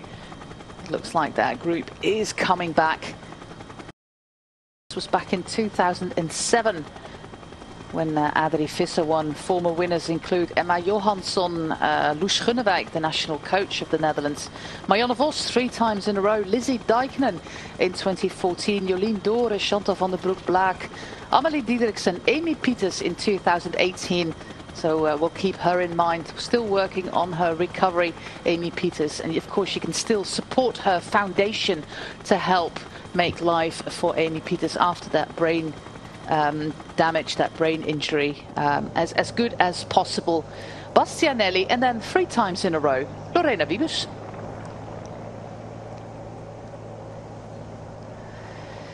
You might be right in saying, Danny, that this was energy wasted by Annina Attasalo, but the team still have Maria Giulia Convalonieri in that group as well.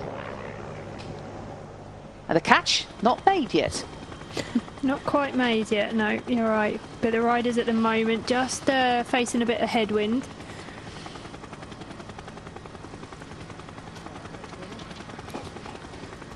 Now it's up to Convalonieri.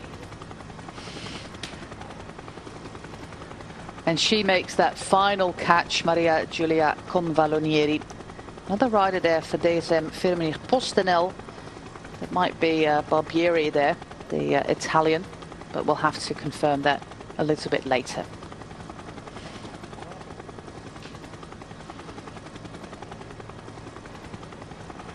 So this is the point now that the riders really need to communicate with each other, communicate with the cars behind as well, that the contact has been made, and making sure that everyone who exactly is in this group, you know, from your team, how many riders have you got, who is in there, who's present, and then just also mentioning, you know, if there are any key riders that have suddenly come back into play as well. So this is the point now where you have to be really alert. And it might cost a little bit of energy to stay at the front, but it will pay off, because if you find yourself at the tail end of this group, you might be in a little bit of trouble But Pieterse is going again, because why not? It looks like Femke Gerritsen straight onto her wheel, and Misha Bredewold. Misha Bredewold, Femke Gerritsen, they go way back as friends, and if you follow Misha or Puk on Instagram, they do an awful lot of training together. They don't live that far away from each other. They're good friends, Puk Pieterse and Misha Bredewold. And yesterday they changed jerseys. They had Misha in the Phoenix de Koning jersey and Puk in the European Champions jersey. A little bit of fun there between the two Dutch riders.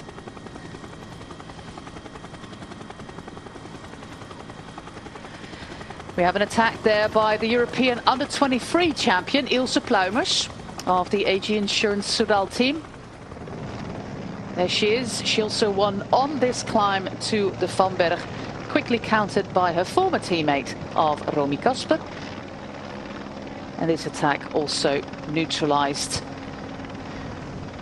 I think she'll be hoping for a better race than she had in this one last year, because I think it was her hand that she fractured in one of those big crashes, and unfortunately there were multiple crashes in last year's edition.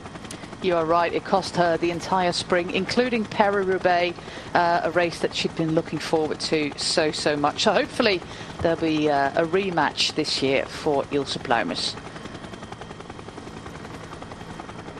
Marta Lach also still in this first group, the Polish rider. But peace has resumed for now. Final feeding going on there for Evie Kuipers. I think for now is perhaps the best phrase to use.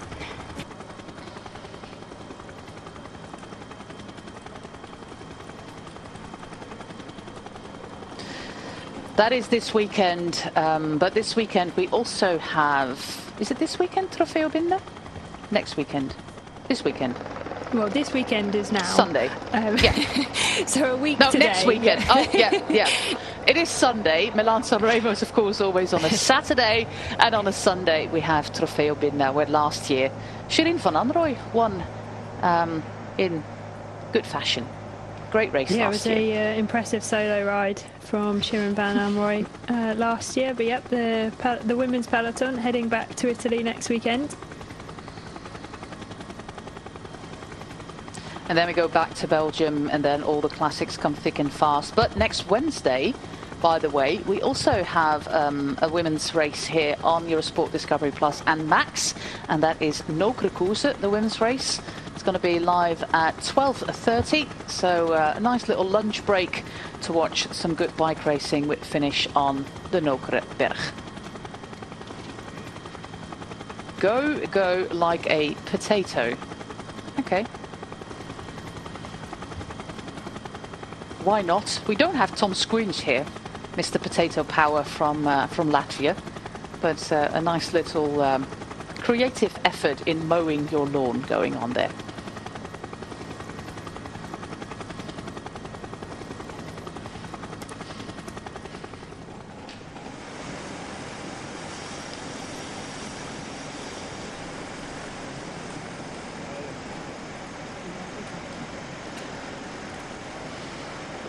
We're in the final 15 kilometers of this year's Ronde van Drenthe, considerably longer than we did last year when it was less than 100 kilometers.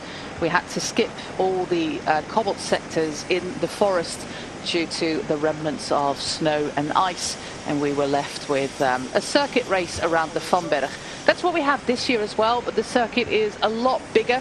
It's 30 kilometers. From the Vanberg we go a little bit towards the southwest, and then we move up towards the northeast, northerly direction, and then back towards the south, back towards the Vanberg in the town of Drijber, or as we say in the local dialect, Drieber.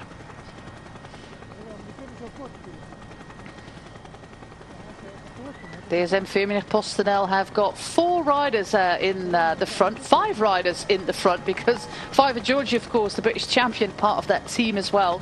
That is a pretty impressive display that we see now from the Dutch team.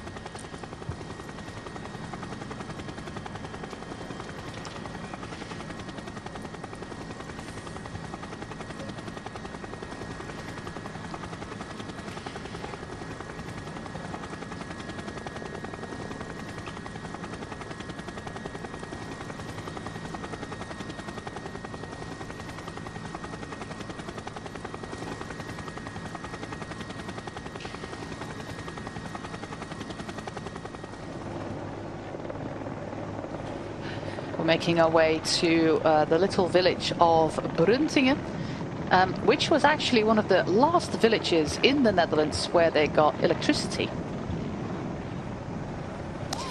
Yesterday I was discussing whether we had some historical facts to tell about the province of Drenthe, including, as my husband likes, some Roman history. But the Romans never made it this far up north, so we don't have any Roman history to tell around the Ronde van Drenthe.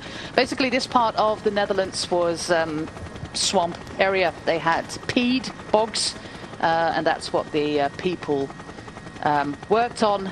The peat that was transported towards the west of the country to burn for fuel, for warmth, to cook on.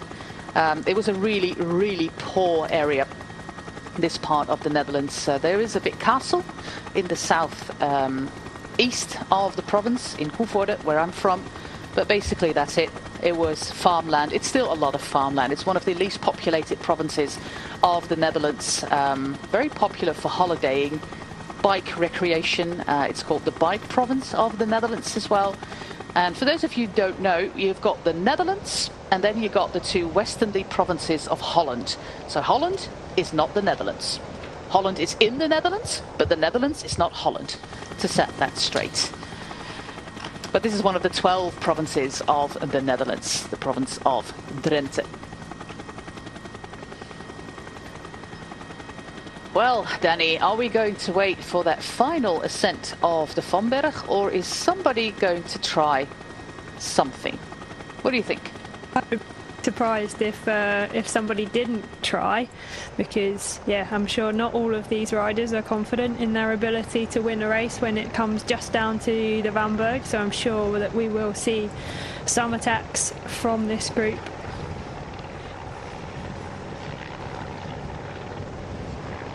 Really just depends that's being set at the front at the moment. It is Team DSM Firmenich just on the right hand side of our screens, but it doesn't look like the pace is too high at the moment. Just keeping everything in control on these narrow roads. Looks like despite all the bad luck that she had and the blood on her knees, Lily Williams is back at the front of the race. That is quite a formidable achievement. There she is, bloody knees there from her crash. We also have a little bit of a bib number malfunction going on here with Chiara Consoni. Always bring a Sharpie to the bike race. And some A4 paper, just in case.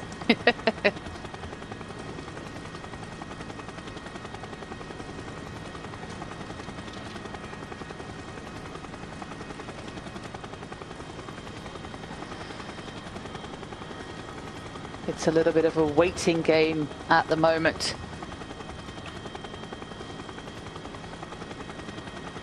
Number 66, Lily Williams, really important in the team suit for Team USA, with the likes of Chloe Dygert, of course. I think Jennifer Valenti is part of that team as well. But all eyes are on number 1, Lorena Wiebes, winner of the 3 most recent edition. On the other hand, we have number 91, Charlotte Kool, with that 5 Georgie on her wheel.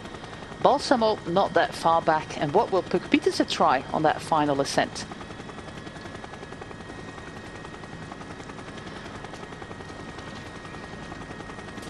Really impressive racing by the DSM Firmenich PostNL team, with Abby Smith currently leading the peloton there. They got almost their entire team, with Rachele Barbieri, Francisca Koch. I think Josie Nelson was called up, but she might still be there as well. A really impressive team display there from the Dutch team. And if you see them in action, Danny, I really like the kit. It's quite recognisable. Yeah, it takes a while to get used to the new kit, doesn't it? That's because, true.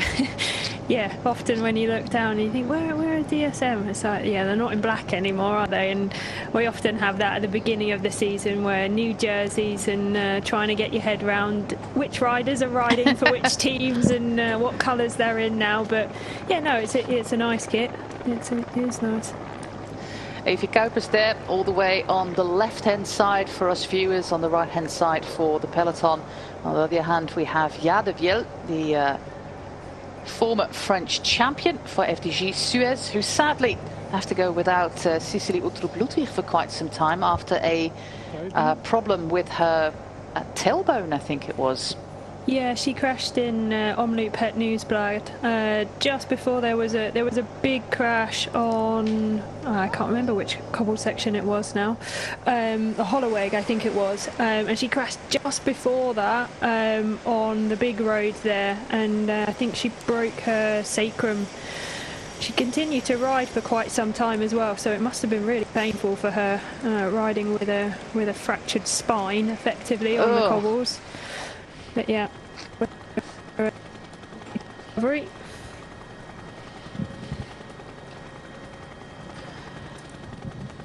The French national champion is also still in this group. Very recognisable, great kit there, great helmet as well for Victoire Berthaud. She's all the way at the end of the bunch there. A little bit of discussion with Letizia Paternoster. She's got quite a few teammates there for the FDJ. Not teammates, of course, it's on Cofidis. But we've got quite a few riders there for FDJ Suez. Looking out for Elisa Balsamo. It's got support there from Loretta Hansen. But I think that's the only two riders for Lidl Trek in that first group. Still quite a few riders for UAE Team ADQ. Quite a few for Liv Alula with Letizia Paternoster all the way at the back. But look at how narrow these roads are. If you are caught out here, well, it might be problematic. Yeah, we saw it earlier on in the race, didn't we? There was a few little crashes that, whilst it might only be one or two riders that come down, it can effectively block the road when you're on such a narrow road. So again, keeping yourself out of trouble up is relatively small, because with only 8 kilometers having changed.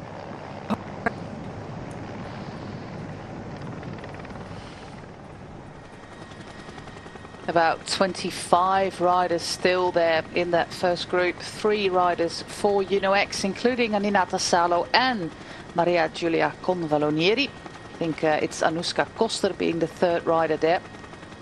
Although I'm not sure, it might also be Diederiksen. I think it is Diederiksen indeed, moving towards the front right now. It's a waiting game.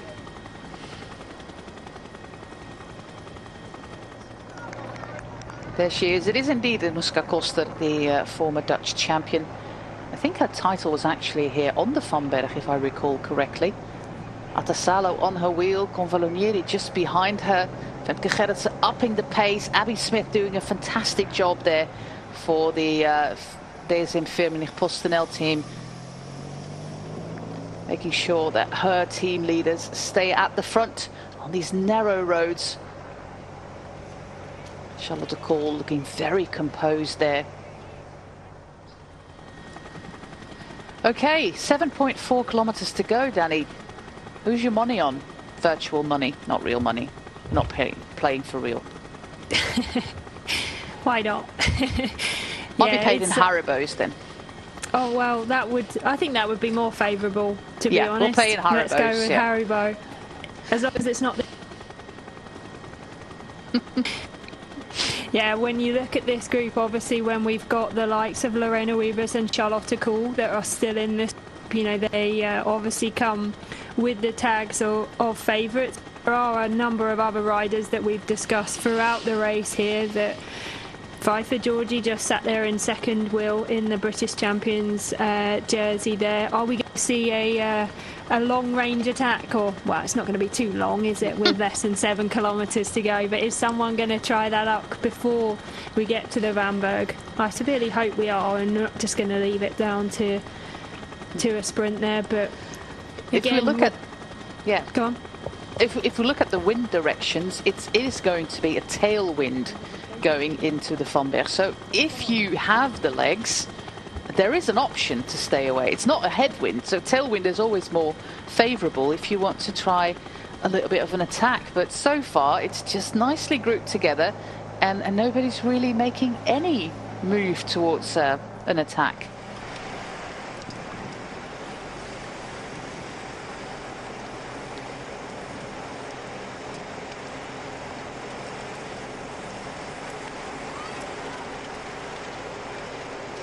But also, if you are, for example, Victoire Berthaud, the French national champion, it might also be time to move up with 6 kilometers to go. But where are you going to go? Road's full.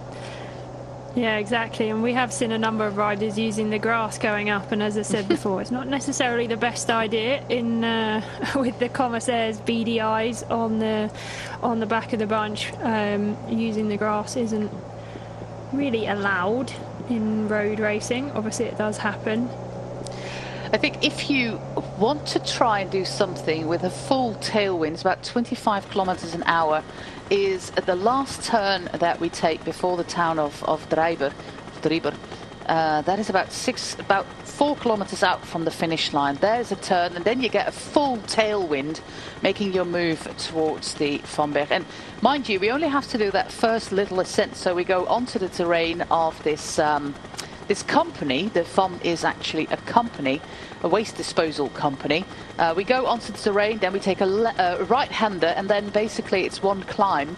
So if you have a few seconds before that, you might actually avoid that bunch sprint, but they will have to take a move on. We see Puk Pieterse gradually move towards the front.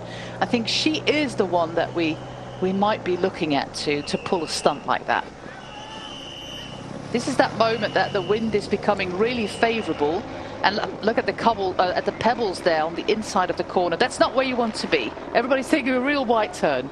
Yeah, it makes me grimace when I see all of that on the road there, and that probably is just from the cars behind, you know, lap after lap, you know, just taking and cutting that corner and just chipping all that up onto the road. But fortunately all the riders on that occasion. Femke Gerritsen, Misha Bredewold at the front right now for the SD Works team, followed by Magirus, and then in 4th position of that train is Lorena Wiebes. She comes from the town of Meidrecht, which is just south of Amsterdam.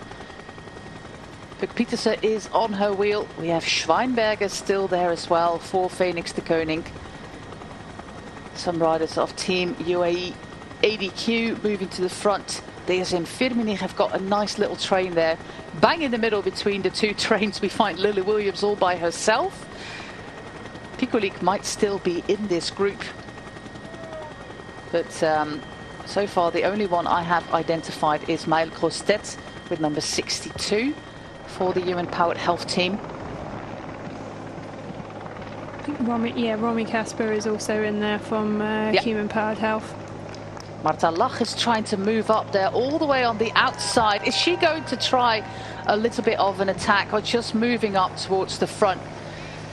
There is going to be a tailwind moving up, so the pace will be really high, making it really, really hard to attack. In the final 5 or 4 kilometers already of the Ronde van Drenthe, edition 25, with finish on the Vomberg for the first time. Paternoster moving to the front of the Jaco Alula team. Lily Williams completely unperturbed there in the middle. She's such a classy bike rider. Romy Casper, Puk Pieterse completely focused on that DSM, on that SD Works train. Elisa Balsamo a little bit further back. Francisca Koch doing the work there for DSM Firmenich. It looks like Fiver Georgie, as always, is going to be the last rider in front of Charlotte Kool. But Danny, we might actually see a sprint before we take that right-hander onto the terrain of the FOM company. Yeah, I mean, the positioning coming into the final climb is so important. That, yeah, you can see that the pace is pretty high in the bunch already, but all of these little twists and turns that we have come with the gravel as well. Again, everyone making it through okay. But yeah, I was going to say, the faster it is in the bunch, obviously the more difficult it is for riders to attack off of that. So for the likes of Team DSM Firmenich and for SD Works Pro Time, they want to keep this pace high to bring it down to a sprint for their chosen sprinters in Lorena Wiebes and Charlotte Kool. see that Loretta Henson is trying to move up there on the left-hand side of the peloton with Elisa Balsamo. Puk Pieterse is a little bit further back right now. It's the two trains on either side of the road, SD Works Pro Time, as they are called, of course, with their extra sponsor, and DSM Firmenich PostNL. In the middle, a little bit of a train with Lily Williams and Romy Kasper. We have Ilse Pluimers still there, Marta Lach, Letizia Paternoster, Elisa Balsamo, Gasparini is one of the riders there, Bertizzolo also of the UA Team ADQ. But it's all about being in position for these final corners. And look at how narrow this path is. This is not a throughway. This is only used by bikes and people who actually have to be there, who live there, who have a farm there. This is not a really wide road and really, really hard to move up. Abby Smith in a little bit of trouble, but she did some fantastic work there at the front of the bunch for her teammates. Femke Gerritsen, Misha Bredewold, two riders in front of Magirus and of course Lorena Wiebes. Who can beat Lorena Wiebes? That is going to be the big question. See one of the Cerati riders on the wheel of Lorena Wiebes as the sun starts to set. It's almost 6 p.m. at the moment in the Netherlands. It's quite a late race, but that is for you to be able to see this race after the Tirreno and after Paris-Nice. Final 2 kilometers. Tension is rising, Danny. That final turn is coming, and Francisca Koch is giving everything to get that DSM Firmenich train into position for that final right-hander onto the Fun Terrain. The pace is really, really high, and this is that corner. No, this is not that corner just yet. We still have one more to go onto the climb, but look at the pace and look at the trains on the road there. On the left-hand side, DSM Firmenich. On the right-hand side, SD Works Pro Time. It's a really impressive display. Through the middle, Loretta Henson is piloting Elisa Balsamo. We also see Consonni move to the front with Puk Pieterse a little bit further back.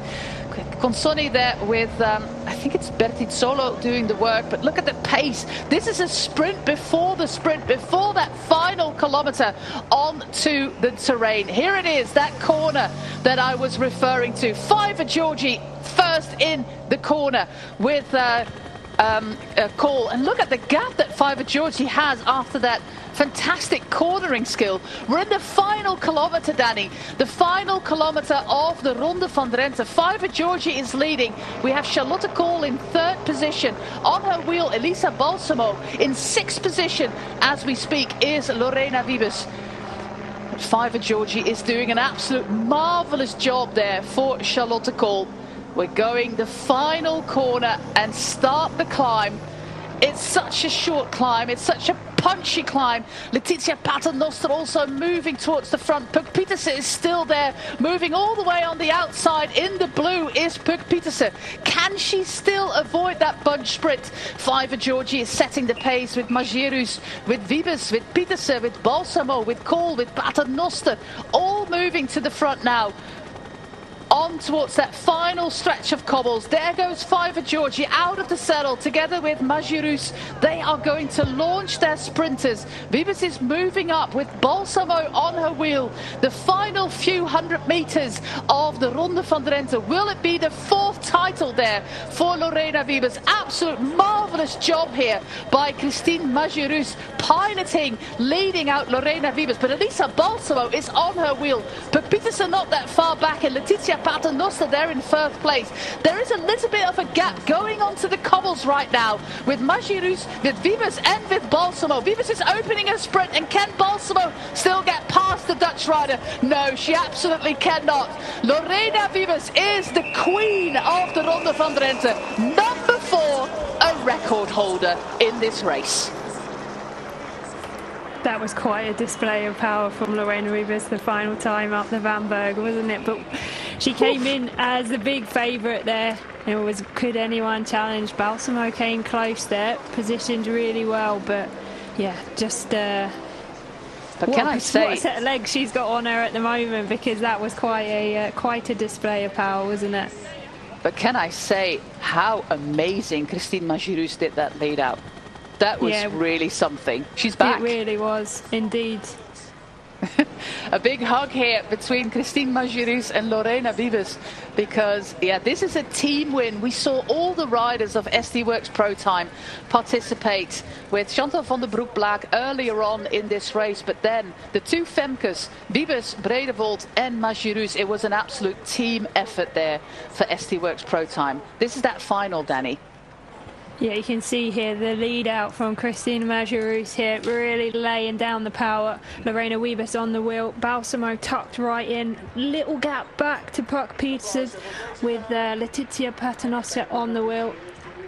And then as they hit the cobbles, Lorena Wiebes just opens up the fire burners, doesn't she? Out the saddle, back wheel skipping, but it doesn't matter. She's got too much power for that. Just look at the gap that she's able to open up in the final 50 metres. It's such a display of force. The watts were through the roof there for Lorena Wiebes. And yeah, Elisa Balsamo, she has to settle for second, but there was nothing she could do about this. No, but it was a strong performance from Balsamo. You know, only having team of Loretta Hansen in that front group for, you know, final kilometres of the race there. So still a really strong performance, and podium position for Puck Peters after all of the attacks she was doing.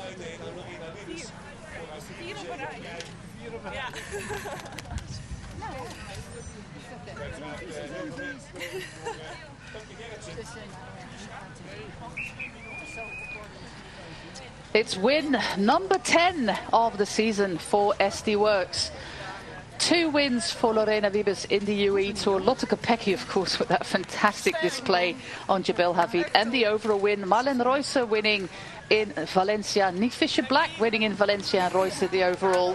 Lotte Kopecky in Strade Bianche. And now Lorena Wiebes twice this week in the Gooikse Pijl Oettingen on Wednesday, and now the Ronde van Drenthe on Sunday. This is that final kilometre with Petersen moving up, and I think, well, she might still try something. She was looking like she was going to launch a move, wasn't she? But Pfeiffer Georgie, the British champion, just setting the pace there. You can see her teammate in Charlotte Kool just about 5 wheels back there. Fortunately, Kool didn't have the legs to do it on this final climb, but really strong performance from Pfeiffer Georgie, stringing it out. Christina Majerus there, just taking over the pace. Just nothing you can do about this. This is so impressive. And at this point, Elisa Balsamo can just follow the pace. But then when we get onto the cobbles, it's such an amazing display of power there by Lorena Wiebes that there's nobody in the world who can match that power. Yeah, you can see that she comes out of the saddle there. The back wheel was just skipping all over the place, and oof, yeah, the bike is a rear wheel drive. So when your back wheel is bouncing, you're losing all of that power that you're putting out. But it wasn't really needed, was it? Almost. She had clear daylight between her and Balsamo in the end. Not the fastest edition of the Ronde van Drenthe, because when we had Valerie de Meij in a solo breakaway, the pace was actually rather modest, so to say. But after that, we saw a really impressive finale. Femi van Issem, we call her the Queen of Drenthe, the organizer here, is congratulating the other queen of the Ronde van Drenthe, because she is the only one now with 4 wins. Marianne Vos was on 3, and Lorena Wiebes is now on 4 wins. Whether it's a flat finish in Hoogeveen or this one on the Van Berg, it just doesn't matter, because Lorena Wiebes wins for SD Worx Pro Time. Balsamo Petersen in 3rd place, Paternoster, Berto Guazzini, Convalonieri, Majerus, Pfeiffer Georgie in 9th, and Charlotte Kool only in 10th place.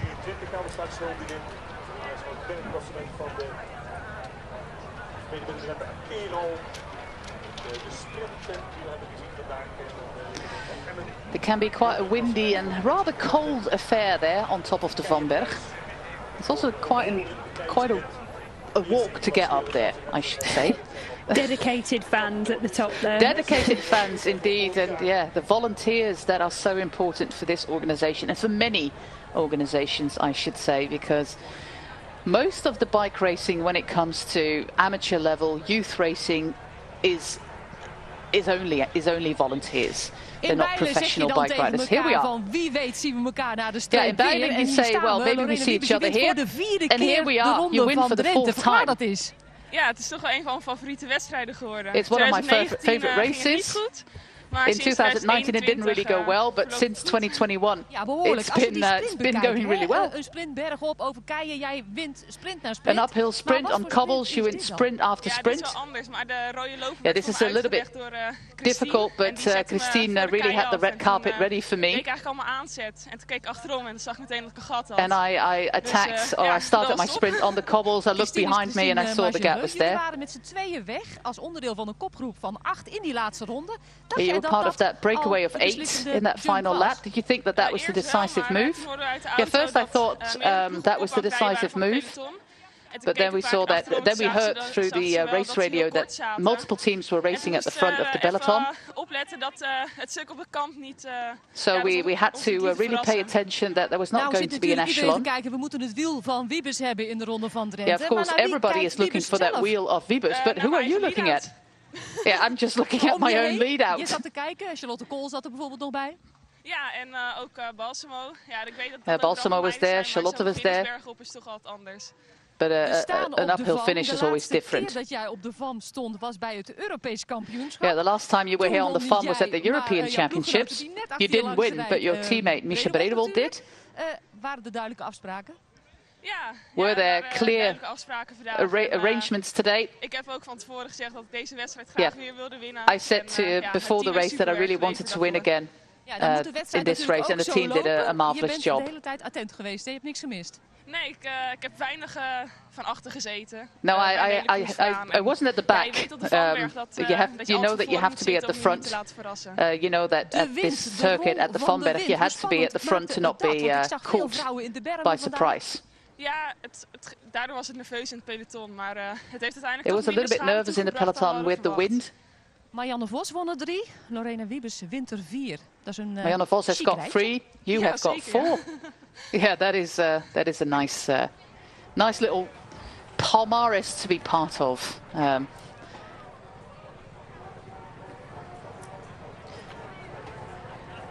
A reconfirmation of our top 10, another podium or a podium place in a World Tour race for Puk Pietersen.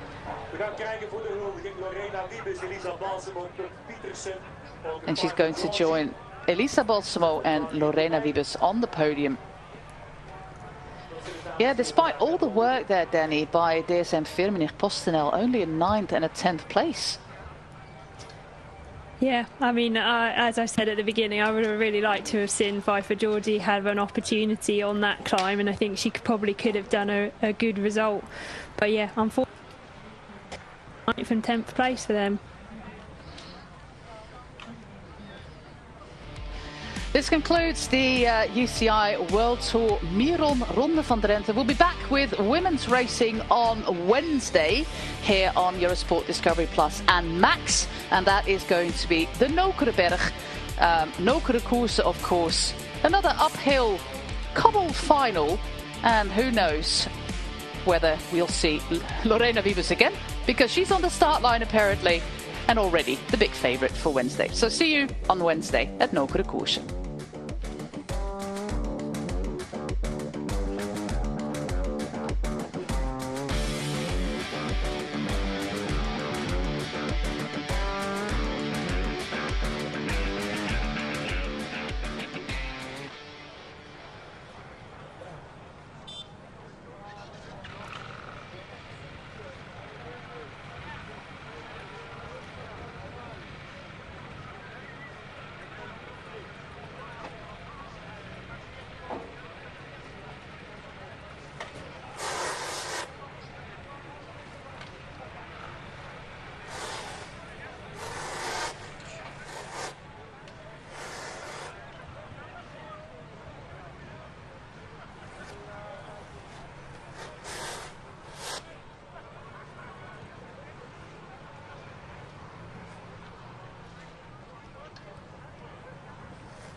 afspraak, engineering.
In afwachting zijn we van de officiële ceremonie protocolaire huldiging van de UCI Miron's Women's World Tour Ronde van Drenthe.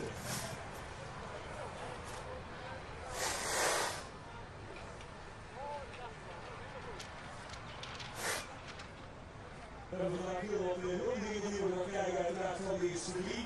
Met die prachtige zegen door de Rene Liederschap, we zijn er 4 op 1 overwinning in de Ronde van Drenthe. Haalt vandaag niet aan Lansa, maar we zitten er helemaal uit voor Club Pietersen. We hebben vandaag ook de prijs hier op het bergklassement van de Drenthe Atero. Dat is de Keienprijs van Walter O'Doren, het sprintklassement van de gemeente Emmen. We gaan door het groenteklassement van de provincie Drenthe, de meest actieve renster van de gemeente Overveen. De beste geclasseerde renster uit Nederland van Miron. En we gaan ook uitreiken de beste jongeren, de blauwe trui als het gaat om de Women's World Tour. Voor rensers onder de 23. Dat is een afsluiting van een prachtig wielerweekend. Gisteren dus met de Drentse Abt van Westerveld. En vandaag met deze editie van de Ronde van Drenthe, officieel op de Miron Violet als Women's World Tour Ronde van Drenthe. Wij zijn dadelijk geassisteerd door onderdeel Fanny van Lissen namens de organisatie. Redelijk van harte welkom namens Miron Violet als Evert de Boer. Ook Jan Ziers, de burgemeester van de gemeente Midden-Drenthe. Ankie van Tongeren, wethouder van Sportzaken en Walter O'Doren. Laatst namens de Drenthe gemeente, voorzitter van de Drentse gemeente. De provincie Drenthe is aanwezig hier in de persoon van Henk Jubenet. De Bloemenklassement. Van Broer Bissel, wethouder van Sportzaken van de gemeente Overveen. Die ons straks allemaal wil assisteren bij het uitreiken van de prachtige prijzen. Mensen die al Spanje geweest zijn bij de huldiging van de Ronde van Drenthe, weten we het meest uitgebreide prijzenpakket ter wereld is. Dus alles wat u netjes maakt. Ook in de natuur. We zijn in afwachting van de dames die zo dadelijk hier op het podium gaan plaatsnemen. Dus hier houden we graag bij ons, Lorena Pietersen, Lisa Alsen, Club Pietersen met Parker Georgie met Wally erbij. Dus het totale 5 dames die bij de diverse huldigingen betrokken zijn.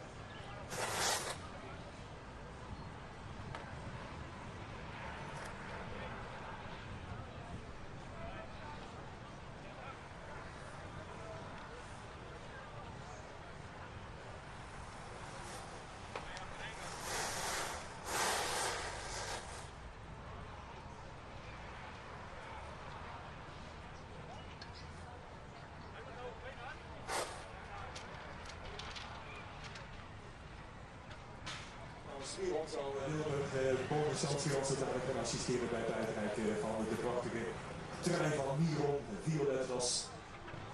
Toch een internationale termen in mijn geval in het was.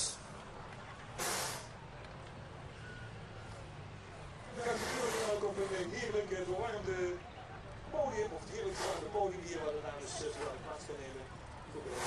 In de grondwedstrijd.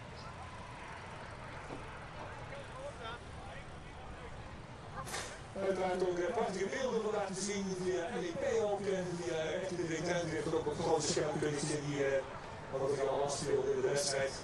We hadden uiteindelijk dus tot stand gekomen van iedereen, die bleef ruim 3 minuten vooruit, dat was de maximale voorsprong. Dan hadden we de opstandssprong van de 8 dames en iedereen die langs het parcours stond en die beetje thuis in de buurt stond, dacht van nou die 8, wat zijn ze? Zijn er weg? Moeten de winnaars bij die 8 gaan zoeken. Dat bleek uiteraard ook de finale van de wedstrijd wel eens gepakt, maar dat was op die winnaar dus die de zege kreeg. En waren groen.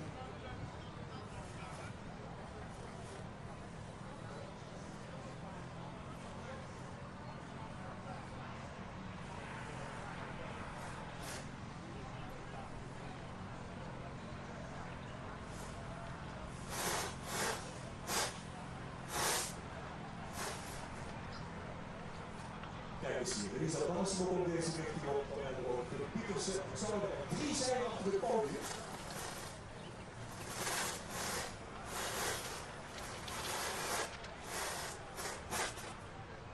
De mensen van sportschool precies, dus de mensen van sportschool kunnen wat betreft het gelijk op.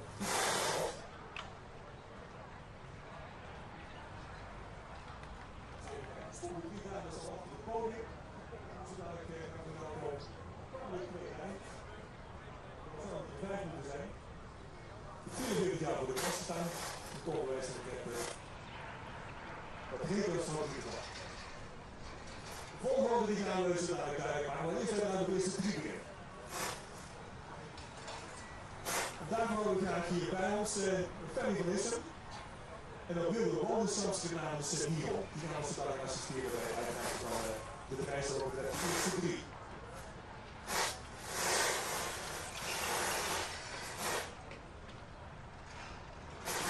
Kleine storing op mijn microfoon.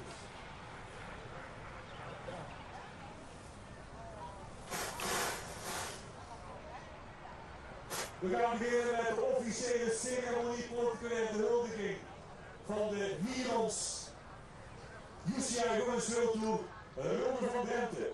Op een schitterende 3e plaats. In 3rd place. Van de Netherlands uit Nederland. Rijdt het voor Felix de Koning. Uw applaus voor Pietersen.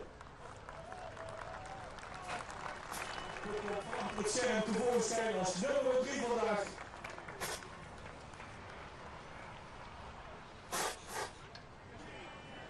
We gaan de uitreiking krijgen zo dadelijk van de prachtige prijzen die daarbij horen. Op een druk overleg. Ja.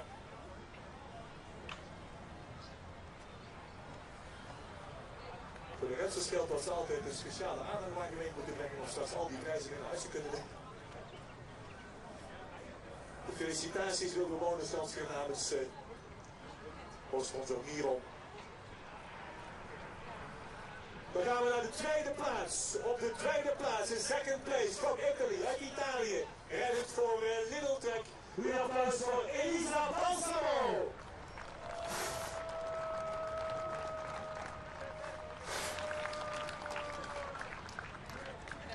Ook in het prijzenpakket voor Elisa. You get a lot of prizes. Take back to Italy. De prachtige bloemen in Fiori. Dan ben ik even een Italiaanse naam zoeken van dit prachtige prijzenpakket.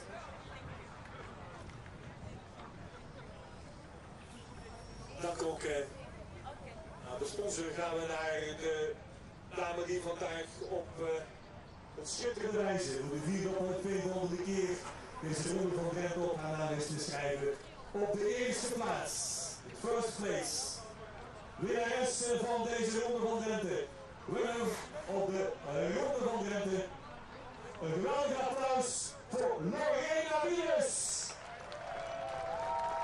De dame van FD Works Showtime neemt opnieuw op de hoogste delen van het podium plaats. Kijk, de prachtige paarse trui van Miron. Die geweldige hoofdsponsor.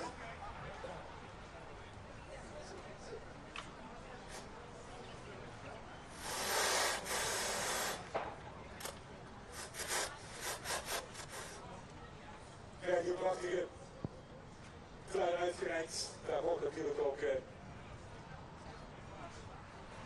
prachtige kransrij. Zoals dat als een oudste is hier tijdens een huldiging van de Ronde van Drenthe. Het Ferry mag deze mooie krans om de schouders gaan. Hij heeft het gered en hij 3 keer eerder gewonnen hebben vandaag de 4 ook even onder de zegen. Dan gaan we over het applaus zodat we laten horen voor de nummers 1, 2 en 3. Weer applaus voor Lorena Wiebes, Elisa Balsamo en Kort Pietersen.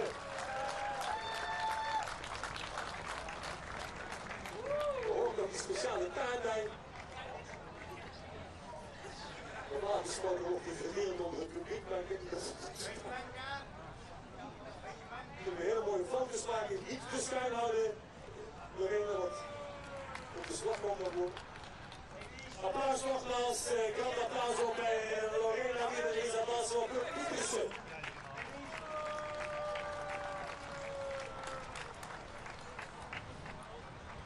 Tot zover deze ronde, maar we zijn er nog niet. We krijgen nog een aantal dames terug. Die komen nog eerder terug, dan mogen jullie er even via de grote poort naar achter. Moeten we even kijken of we hier een beetje droom krijgen. Dus kijken we dadelijk een schuifpartij op de hoogste krijgen. Dus moeten we even kijken.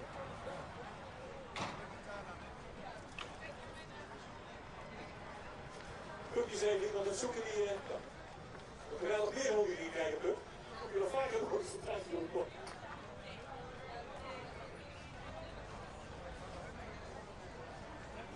Dan gaan we naar de volgende huldiging toe. En op mijn reis is dat de beste jongeren van vandaag.